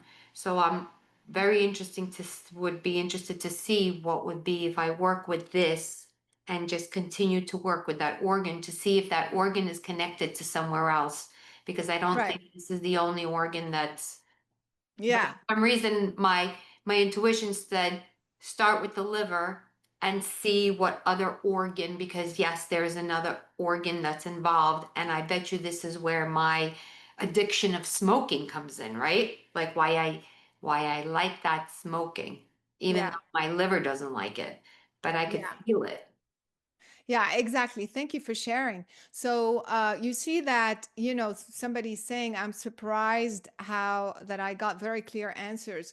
This technique, I'm telling you, it's like a combination of being in a source frequency, the meditation, even though you don't have to do it again. We just did it. So you're in that space. You'll be surprised how accurate. I taught this merging to a group of people who do remote viewing. And I mean, there's like super advanced, super pro, and they do it in, I don't know, people, if you guys are familiar, but they do it very differently, the way the government teaches it. And I said, well, let's try it with this method. And they all said I saw more stuff, much clearer, much faster.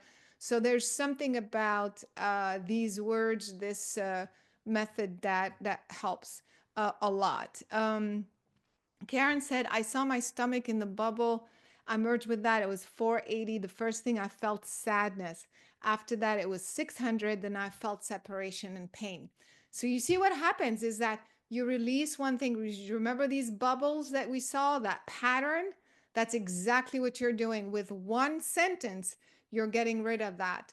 With one sentence, you're getting rid of a whole bubble. A bubble, we're talking about years of programming, you see. So by just you saying this one ask and intent, so you go very, very quickly to the root cause. And then when you do that, boom, you're done.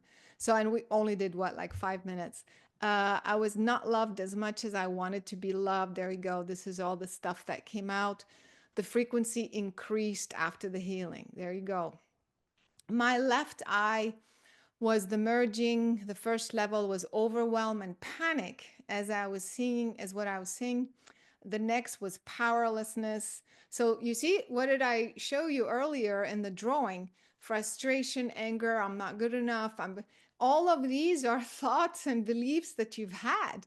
And that's what they're showing up now. I'm powerless. I'm panicking. I'm sad.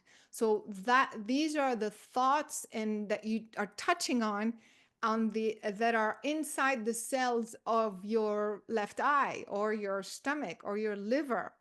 You see what I mean? Because why would it be that? Maybe why isn't it something else? So it's that because that's the information that's stored there. And you see, everybody has a different story. I merged with my dog. He had a frequency of 187 in his stomach. After the release, it was 651. Fantastic. then I received the feeling that he should not be here and released that. Yeah, see? Wow, it's digestive system. I felt anxious, saw my dad. Mila, the first thing I saw for you in the liver was your parents. So just as a confirmation. And then random thoughts. So then I merged with my stomach, felt anxiety, stress, saw myself bullied as a child. You see what I'm saying? Like you see a whole story.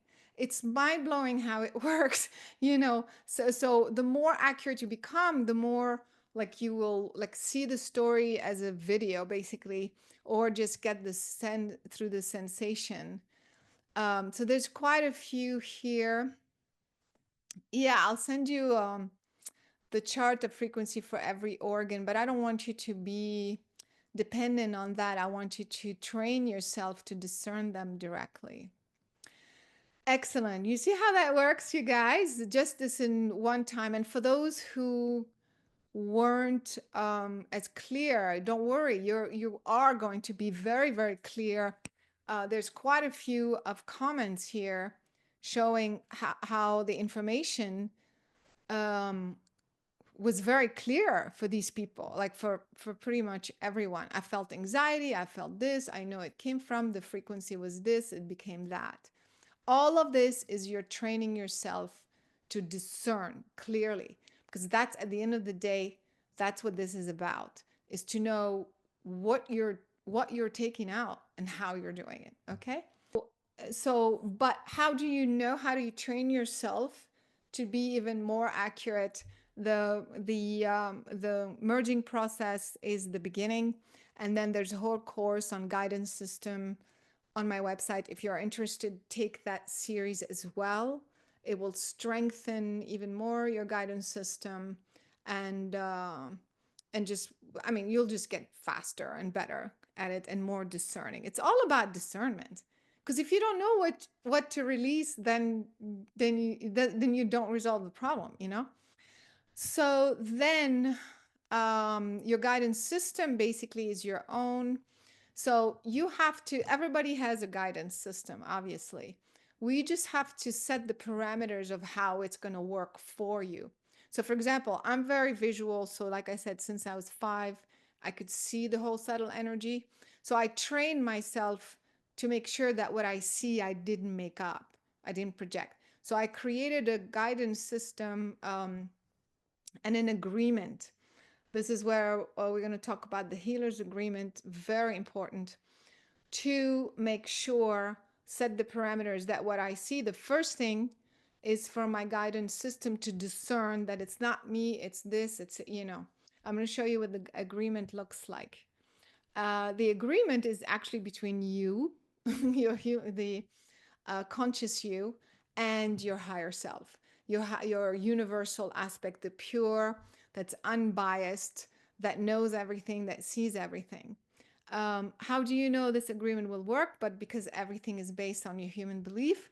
So if you believe this is going to work, then it is going to work. And, you know, it's one of those things for those who are new to this method, you just have to try it. Like as you do it, you get it, you know, because it's very experiential. And you kind of like it clicks, and then you just go at it and you become so accurate and so fast. So, but here's a question.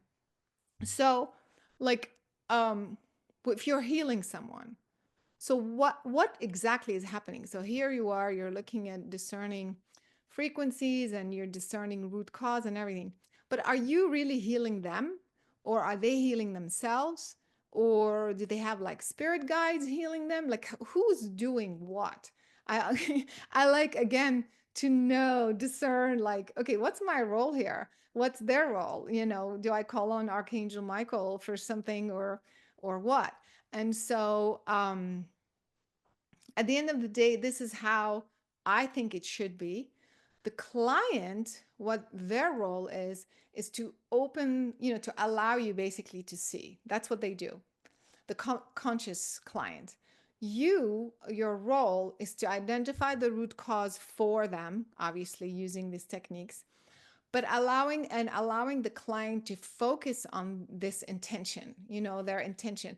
Their intention is to heal the liver, right? So you are just allowing them to do that, but you are helping them identify the root cause. That's what we're learning here.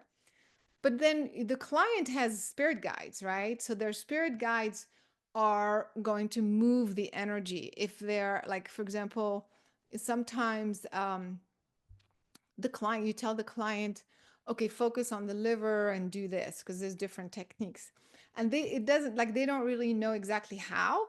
Oh, a lot of people say, I can't visualize. So if you can't visualize, you can always imagine or intent. Everybody can intend, just say, that's what I want. And so sometimes they get stuck with this in the healing process, and the spirit guides just helps them. And then your spirit guides are helping you just stay aligned and, abide by your agreement, that it's not about you, that it's bypassing you. Whatever you do can never harm the client, and so on and so forth. So they're just helping you. It's an extra layer of protection, of alignment that your guides are, because it gets pretty crowded. I mean, sometimes I see extraterrestrial beings floating around and stuff like that. And so here's one is the client, one is the healer. So that's their spirit guide, kind of helping them with moving the energy. This is your spirit guide. Not that he's bigger, it's just, it is what it is. Connecting, keeping you aligned, and keeping you connected to source, keeping you on track. So that's their role. And this is also could be a specific being. This is your universal aspect, because part of your agreement is that you're bringing the information from your universal aspect, not from your human, to remain objective. And then you also sometimes you summon other beings such as archangels, or sometimes you see their angels, their guides showing up in this way. And then so you see there's like a lot of people. And so you're saying, I ask and intend, and you're merging, but who's really moving, who's really doing the stuff? And so that's why it's important to clarify that at the end of the day, you are facilitating the process, and the client is allowing the shift to happen with all of this support, basically. Because, and I mentioned this because some around with the client, and so they're actually distracting. They're not really helping. So part of this also is for you to not disinvite, that's the merging process and the connecting to source, to disinvite any entity or being that doesn't belong or that's going to be distracting. These are the only people or energies that should be there. Anybody else needs to wait outside. The healer's agreement. So the healer's agreement, this is just a sample. The healer's agreement it's a contract. It's going to clarify who does what. For example, if you are a medium or a channel, are you bringing the healing from the person you're channeling? It doesn't work in this method.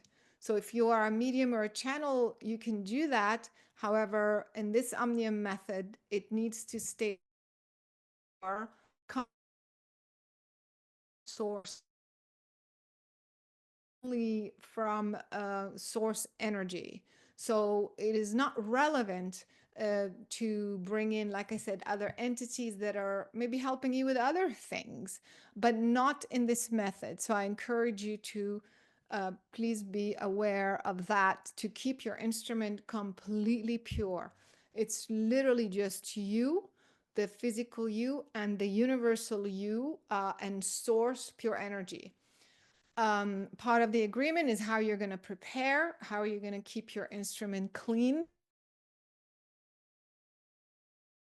during the session, what are you going to do after the session, what are you going to basically get out. It's a contract with yourself. The clearer you are, the more accurate, clear your agreement is, the more accurate your healing is going to be. Because the more accurate you are going to be, the faster the healing is going to be. That's why I encourage you to do a healer's agreement. Because once it's set in stone, that's it. That's the principle that you're operating on. When you are in the session, you don't have to go, wait, who said that? Is this my my Pleiadian friend? Or is this, you know what I mean? Like, you just go. Everything is set in stone and you're done. So here's a healer's agreement sample. Of course, you guys can eventually, you have to make it your own eventually, but this is kind of a sample just to give you a baseline to know where to start. And so how do I prepare my instrument? For example, you can write things like, I will maintain a clear and pure mind, spirit, body. I will continuously be aware of my own blocks, my own, and if something comes up, then sit, do, and take care of it. Don't just, because if you're accumulating all these blocks, it's even harder for you to see. I showed you how the flow is all like disrupted when you have so many blocks. And so if when nobody's perfect, you don't have to be completely clean. Nobody is. And so, but as things come up for you, okay, I'm feeling angry every time I have a session. Okay, what's up with that? Okay, I need to make sure it's not part of the energy. I will perform the necessary releases. I'll connect to source in the morning, set my intention for the day. I will do a cleanse before going to bed. I call that the spiritual hygiene, energetic hygiene. I encourage everyone to do that at least once, a 30-day non-stop mind quieting exercise. This is going to make your mind, whoever asked the question about mind chatter, it's going to train your mind to go quickly to a quiet place, which again helps you to discern, to be fast and accurate. I will perform endocrine physical organ cleanse. Again, these are all suggestions, but this is what works for me. Use that as a sample. You could do a screenshot and do, change it as you will, or, so that's how I'm going to keep my instrument every day. Then before the session, I'll make sure I'm aligned to source. I'm not going to do my connection during the client's time. I'm going to do that before they come. So I'm already in that space. My human mind is out of the picture. I am in that space already, in the higher vibration. My intent is to bring healing, love, wisdom, and truth to my client. So again, this is a sample. You can change that around. My intent is to engage my client in the healing process so that they can understand. Some people just like do stuff and at the end you're like, okay, so what just happened? And part of the Omnia method is to also help the client understand how they created the problem so that they don't repeat it again. Very important. My intent is to teach, remind the client of their own ability to heal. As I facilitate, always remind, you are the one heal. You are the one allowing this. You are the one with this intention to heal. We are here to empower, each other. And this is just an opportunity to empower your client to feel, to become their amazing superhuman self. That's what this is about. It's not to, hey, come to me every time you have a little problem. No, this is what you learned today. Next time it comes up, try to do it yourself. You see, empower them to work on themselves instead of becoming dependent on you, you see. Work with your heart center, meaning honesty. I ask and intend to identify, reverse the root cause, so like the method, I'm going to go just to the root cause. I'm going to also choose the best method to reverse. We're going to talk about that next. And again, I don't expect you to memorize this, but to take the time to read this and to create your own agreement. It's a very powerful process, actually, because as you are writing stuff, things will come up for you. It'd be like, so for example, also when I first started out, I don't know if I told the story, but one time I just put my hand on someone in their back so they couldn't see me. And I was like a foot away. And then all of a sudden he's like, ouch, you're burning me. What are you doing? And I was like this far. And I was like, oh my God, like something actually burned him. Like, what's up with that? So this was in the beginning. So I was like, okay, this is guidance for me to put in the agreement that no matter what I do, I'm the instrument of healing, but I will never be able to hurt or harm the other person. Like, let's say for whatever reason, I choose a different frequency or a different thing. No matter what I do, I can never harm them because it was a huge responsibility when this thing happened. I was like, wow, this stuff really works. And so anyway, these are the things that you want to write down prior to the session. So during the session, basically you're asking, you're asking the client to tell what they're working on. You start with connecting to source, all of this, write it in an agreement. I'm going to ask them what's wrong. What do they want to talk about? Connect to source, merging process, go directly to the root cause, like boom, boom, boom. That way it's like and then that's it. You put it to the side and then you're in the moment. And then you become so fast. So then this is actually what makes the Omnium method completely different than anybody else out there, or any other method out there, is that it's not just one thing. So I realized also very early on that I was working with kids who couldn't talk. So they were nonverbal because either autistic or they were quadriplegic, and and they couldn't communicate.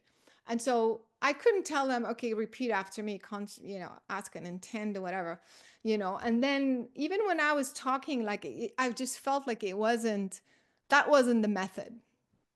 So then I started to work with light. And then, of course, there's belief systems out there like, oh, just use golden light or white light or whatever. But then I realized one time I used golden light on this person who was very, very sick. I mean, like really sick. And he was an older guy and very frail and stuff. And he couldn't take the golden light. It was like almost, I felt like the frequency was going to burn him. Of course, not burn like real burn, but it was way too much. It wasn't and the same with kids. Sometimes I couldn't put a golden light on specific things. It was too much. And so I realized that forget about what people tell you, gold light for this, white light for that, orange for this. This is like just general, like a horoscope thing, like all Scorpios are like that. There's some truth, but I don't agree. I like specificity and accuracy. So then I realized, wait, then it's a different type. So you have to be in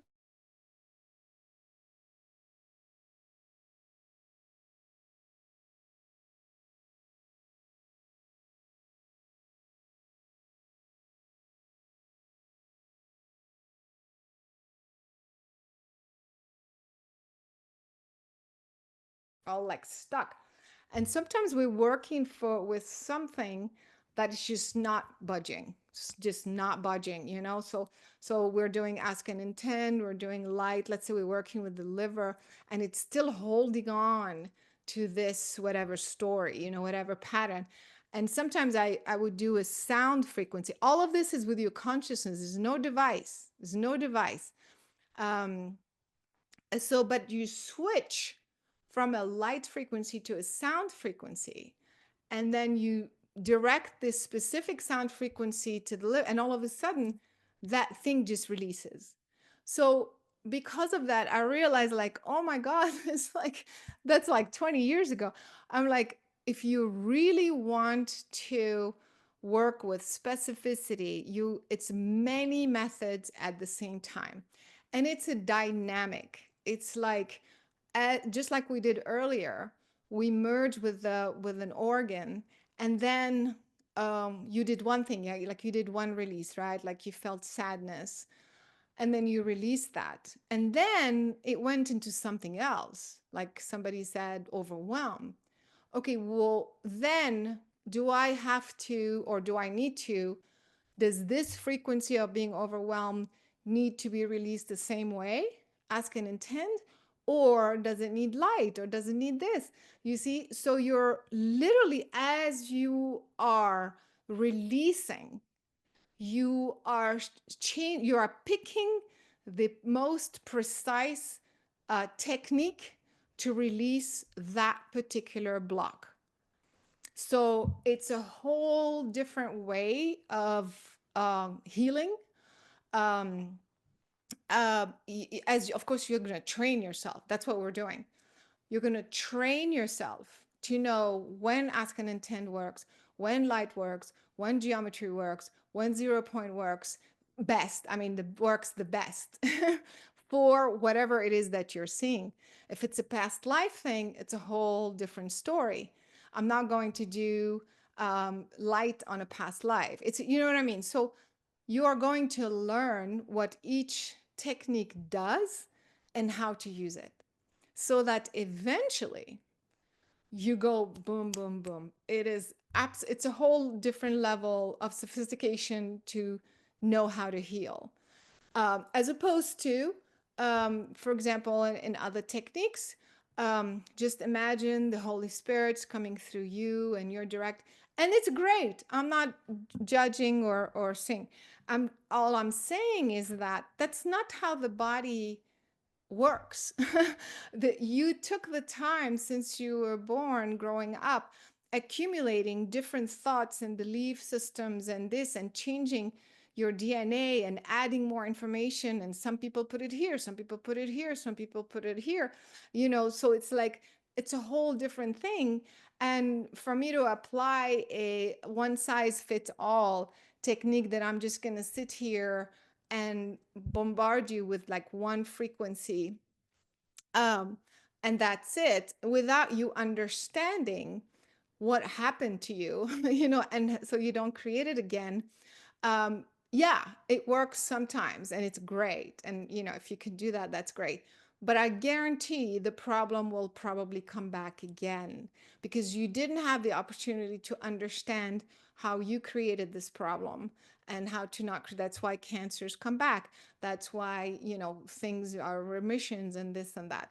And so these methods will help you not only be extremely precise and sophisticated, but also will help the client. Now, so I'm not going to tell the client, okay, well, the liver's not doing anything, I'm going to switch to sound. You don't say anything. It's all your training.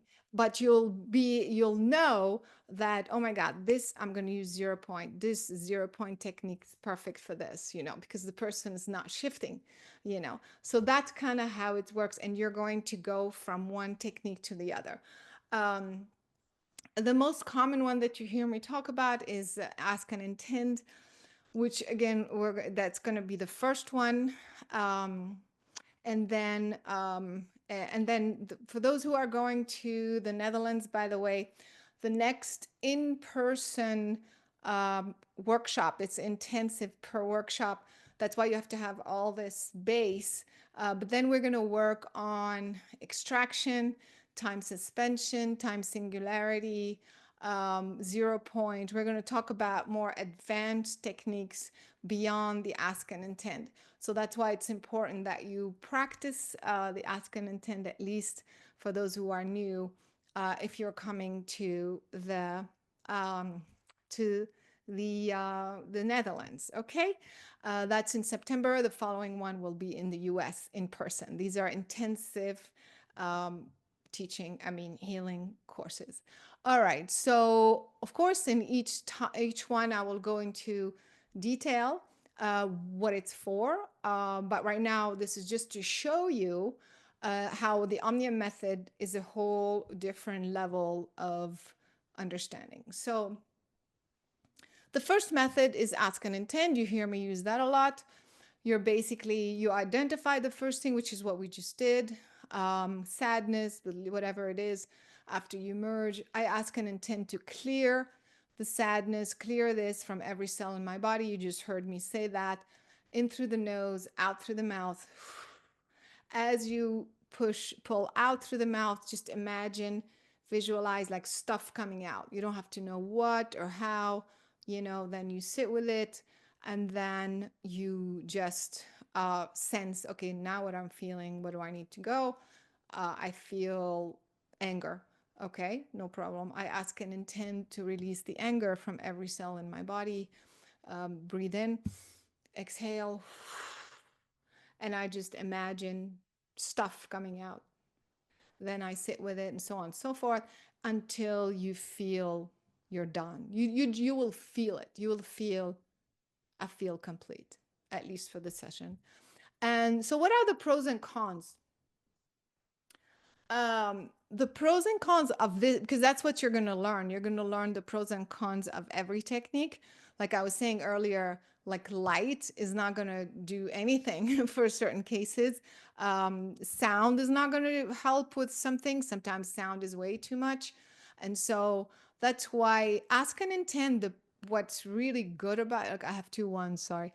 The good thing about the ask and intend, it's word therapy. You are using words that have a frequency. So it's very powerful to say, like people say, my name is this and I'm an alcoholic, because the fact that you're saying starts the healing process and you're hearing yourself saying it. So it's very, very powerful.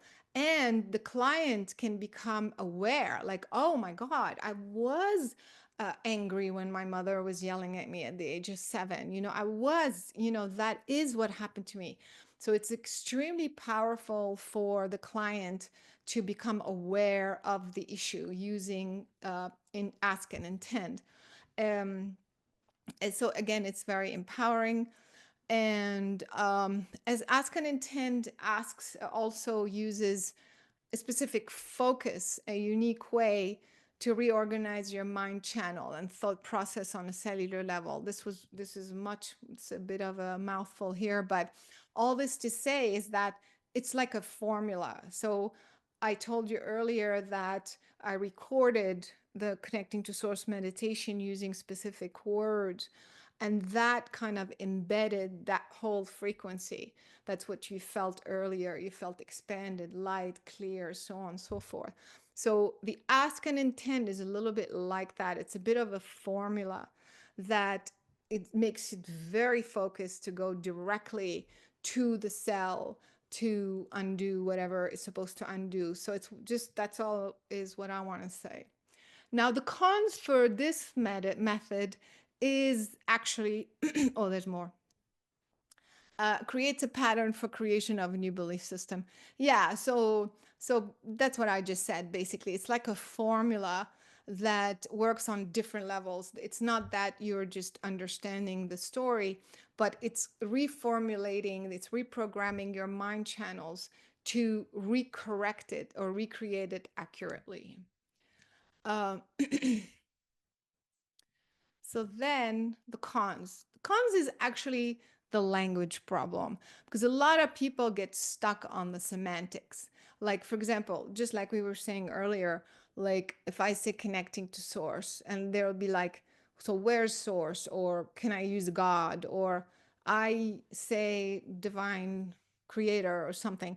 So they get stuck in this whole, and then as you are saying, also as you are releasing something, you saw the sadness in the person's, let's say, liver, right? Or you saw the story that it's when they were 7 or this or that. And so as you're saying, okay, repeat after me, I ask and intend to release the sadness when my mother was yelling at me at the age of 7, for example, right? But the person starts to use their brains like, wow, I can't believe she did that. It was, like they get into this whole thing about the words, and then you're out of the, like, you're not focusing on just clearing.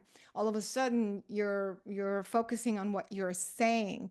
So that's why sometimes it's a bit of people who have issue with like words. It's too wordy, especially for kids. And so you want to use very like simple, clear things with people. Now, not everybody has a, some people just want to close their eyes and they want you to do everything. So it's to me, it's yeah, you can show your powerful energy and this and that, but they're not going to learn anything, and also for them to actually express that intention to clear that problem is halfway, like part of the healing. So that's why it could be tricky if your client has a problem with too much talk or during a session, I'm saying, then, or they keep commenting like, what do you mean source? What can I say, God? Or can blah blah blah, and like, what do you mean? Do you mean, oh, sometimes I say your dad did this or something, and then they'll be like, well, my dad is dead. Yeah, I know, but so your dad is still the energy of your dad, so they get like hung up on those things. So I encourage you to tell the client beforehand, if you're going to use ask and intend, that to not worry too much about what comes up, just go with it, and then we can ask the questions after, so that's that. And sometimes the healer, you get confused, even though your guidance system, once it's working, should be pretty automatic. But sometimes the healer also is confused about, okay, is this anger or is this frustration? Is it, like sometimes you get hung up on these things, and this will come with practice. The more discerning you are, you'll know exactly it's anger. You'll know exactly it's frustration. You'll know exactly, it's all will come with practice. Okay. So that's it. That's the healing session. You listen to what the client says, explain the issue, try to stick to the current situation. You don't need to know the life story. In fact, like I said, you will find out the right the right story.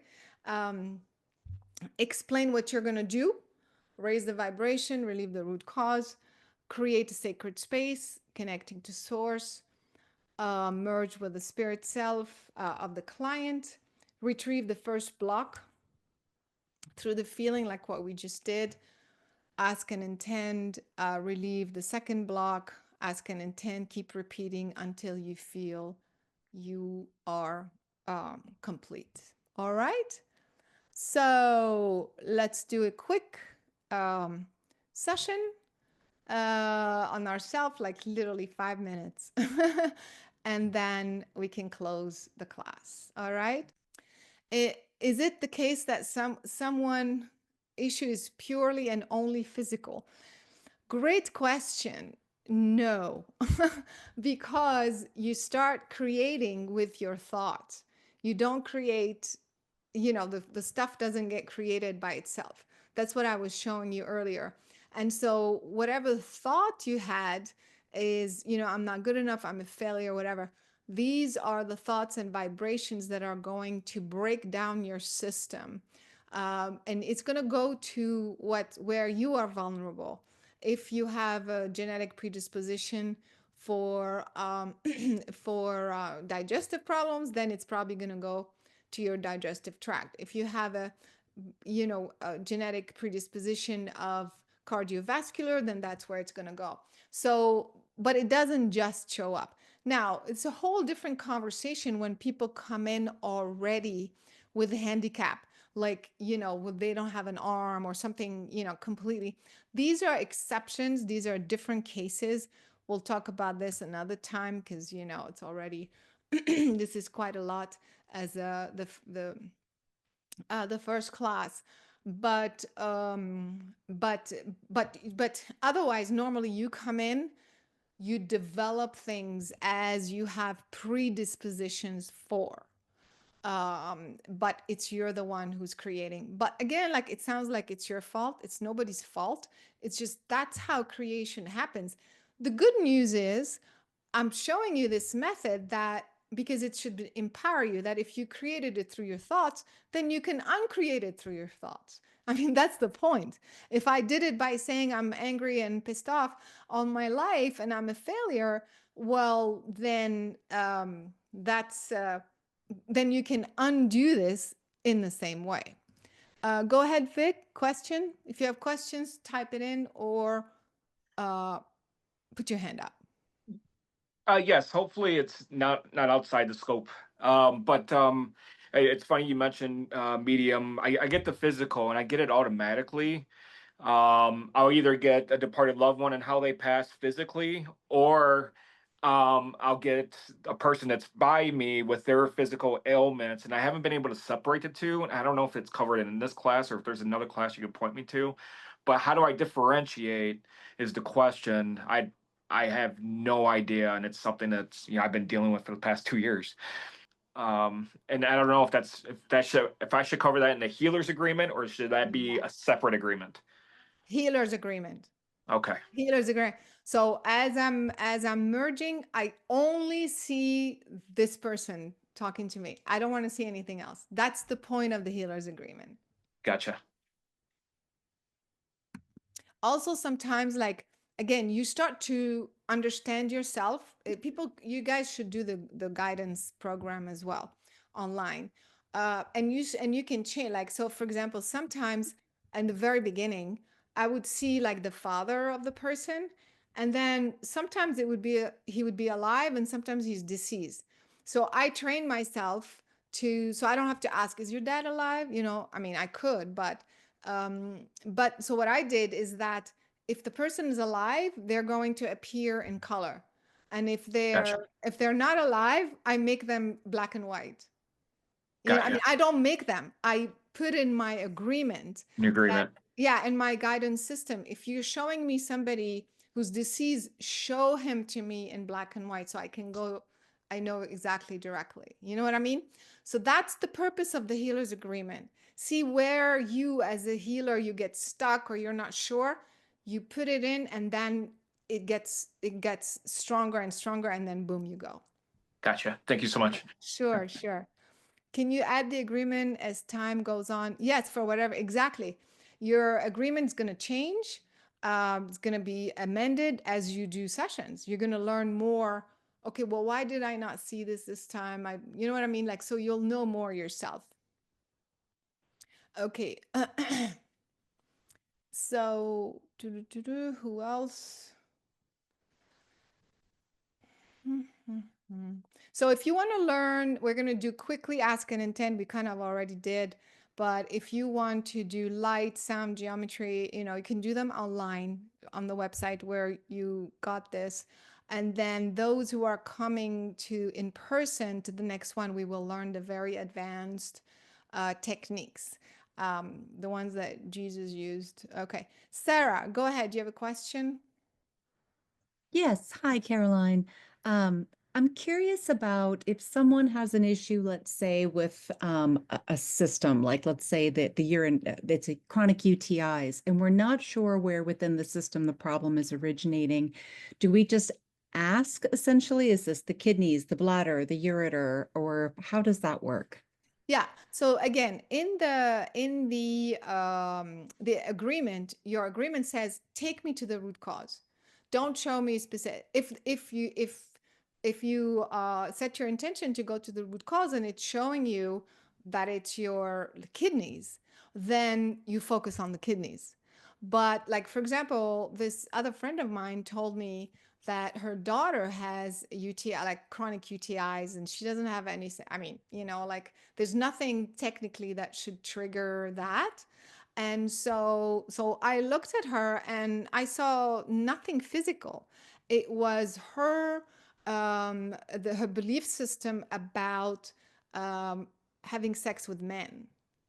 So because usually that's how UTIs are, I mean, not always, but most of the time, through sex. And so she had this big block about, becoming sexual with men. She was a young girl. So she was like blocking herself. She was like already, I think 19 or whatever.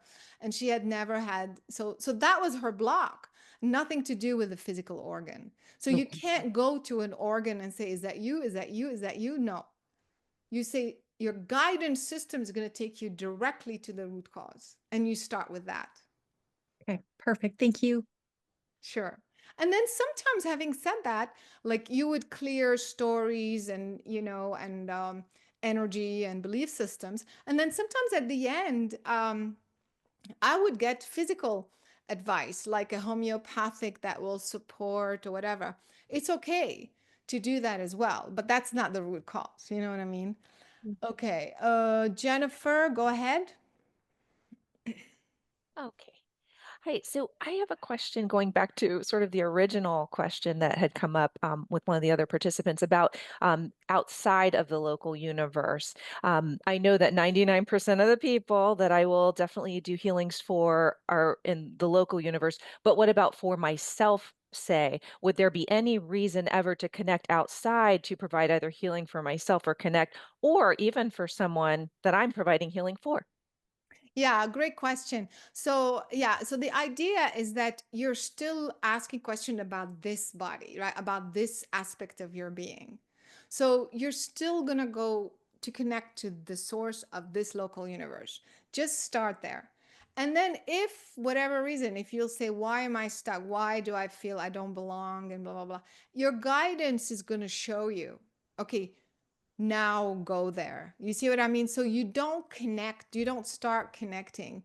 You start connecting to the local universe source, and then you will see if you'll be guided. Do I need to go somewhere else, or this will resolve the situation? Make sense? Perfect. Yeah. Perfect. That's exactly what I've been doing. I just wanted to confirm. Thank you so Perfect. much. Yeah. Yeah.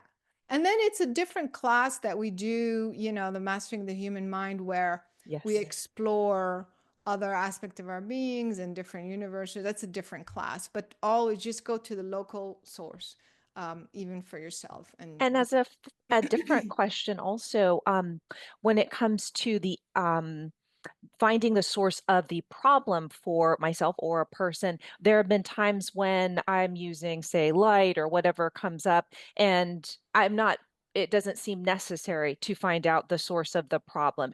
Would you say we always want to like include that in our sessions, or are there times when maybe we don't need to know, like, how did that problem start for that particular person?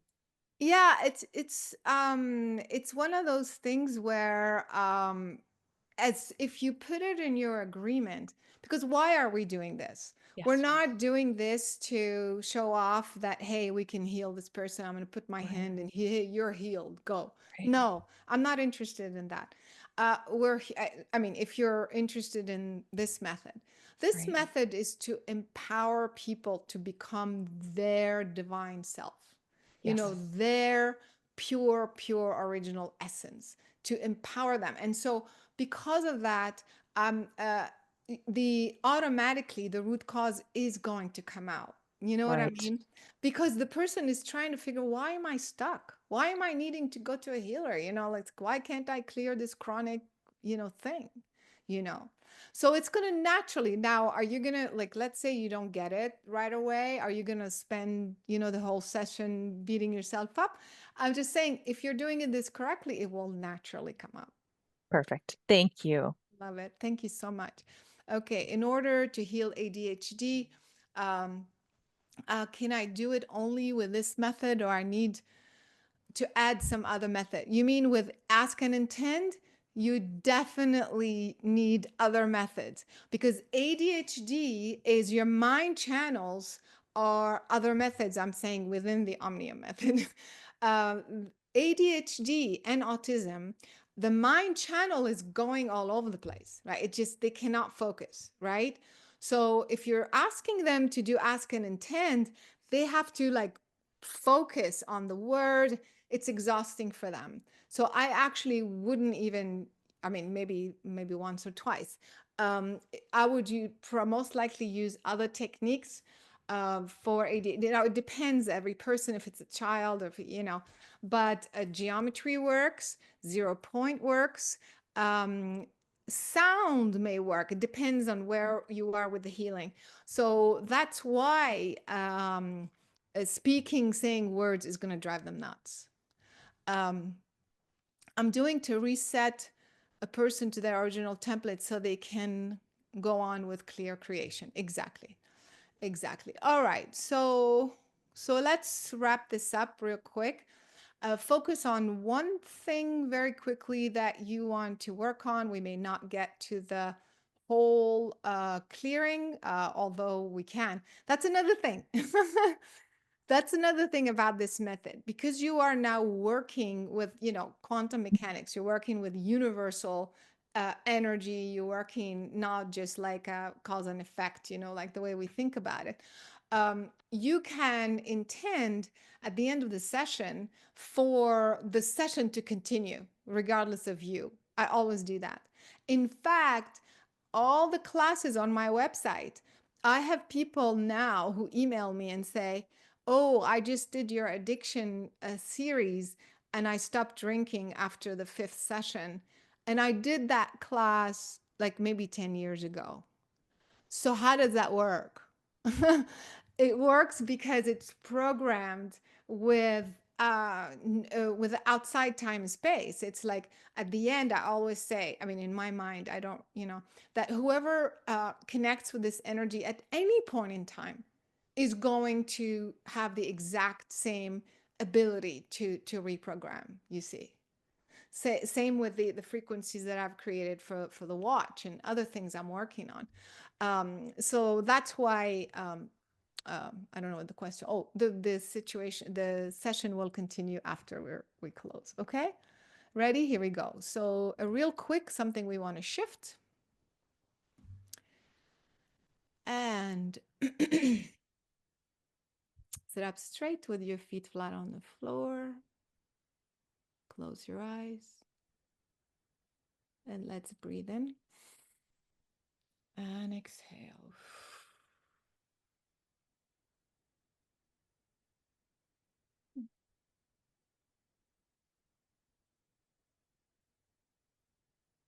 And again, breathe in through the nose. Exhale through the mouth. And relax. Bring your focus to your heart. Say quietly in your mind, I ask and intend to create a sacred space. I ask to align with source energy and nothing but the source. I ask to feel, see, sense with accuracy the root cause of this issue and to help clear with the best method, with speed and accuracy. Breathe in through the nose as you exhale through the mouth. From the heart, expand 360 degrees. Put yourself in a sphere of light. You are vibrating above 734 hertz, closer to the 900 right now. And visualize the outer layer of your energy field and begin to extend it, create a bridge. And at the end of this bridge, create another bubble and wrap around the organ, the person that you want to clear.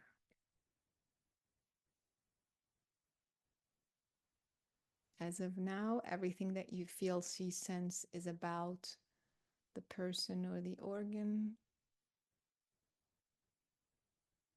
As you tune in and you merge, begin to feel. The first layer that will get you to the root cause. The first layer is confusion,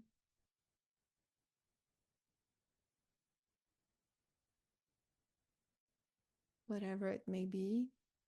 Feel it in your body and say, I ask and intend to clear this frequency. Say what it is, sadness or confusion, or say it clearly. From every cell in my body. Breathe in through the nose. As you exhale through the mouth, imagine you're purging particles of energy, whatever they may be. Just let it go.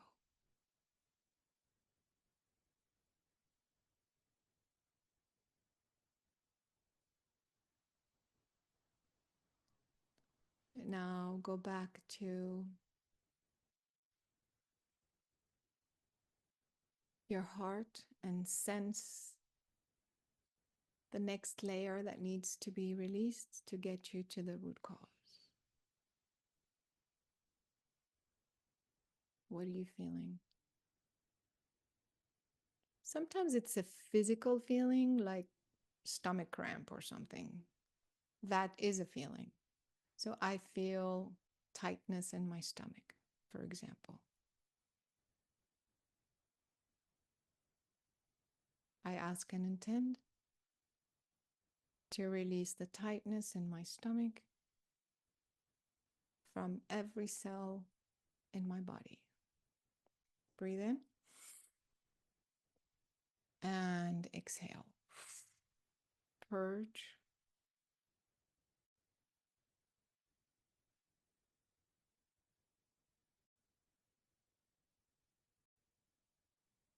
Continue to feel the next energy that will clear the whole pattern. It could be something like, I ask to release my father's frequency from every cell in my body. Breathe in and exhale.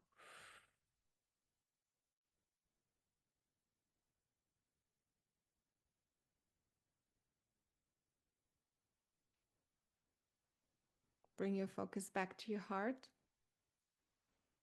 Disconnect the bridge from that bubble and say, I intend for the clearing to continue and to be completely released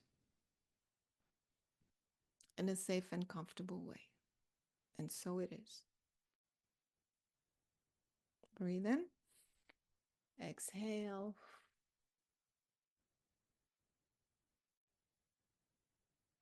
Focus on your heart, and when you're ready, open your eyes. You can stay in the energy then. Love how powerful it feels. Amazing. If you want to continue the next level or the other techniques online, go to the Healers Part 2 and to learn about light, sound, geometry, how different they are. And then I will see you next time. The final slide. Thank you so much for joining, and we'll see you again next time.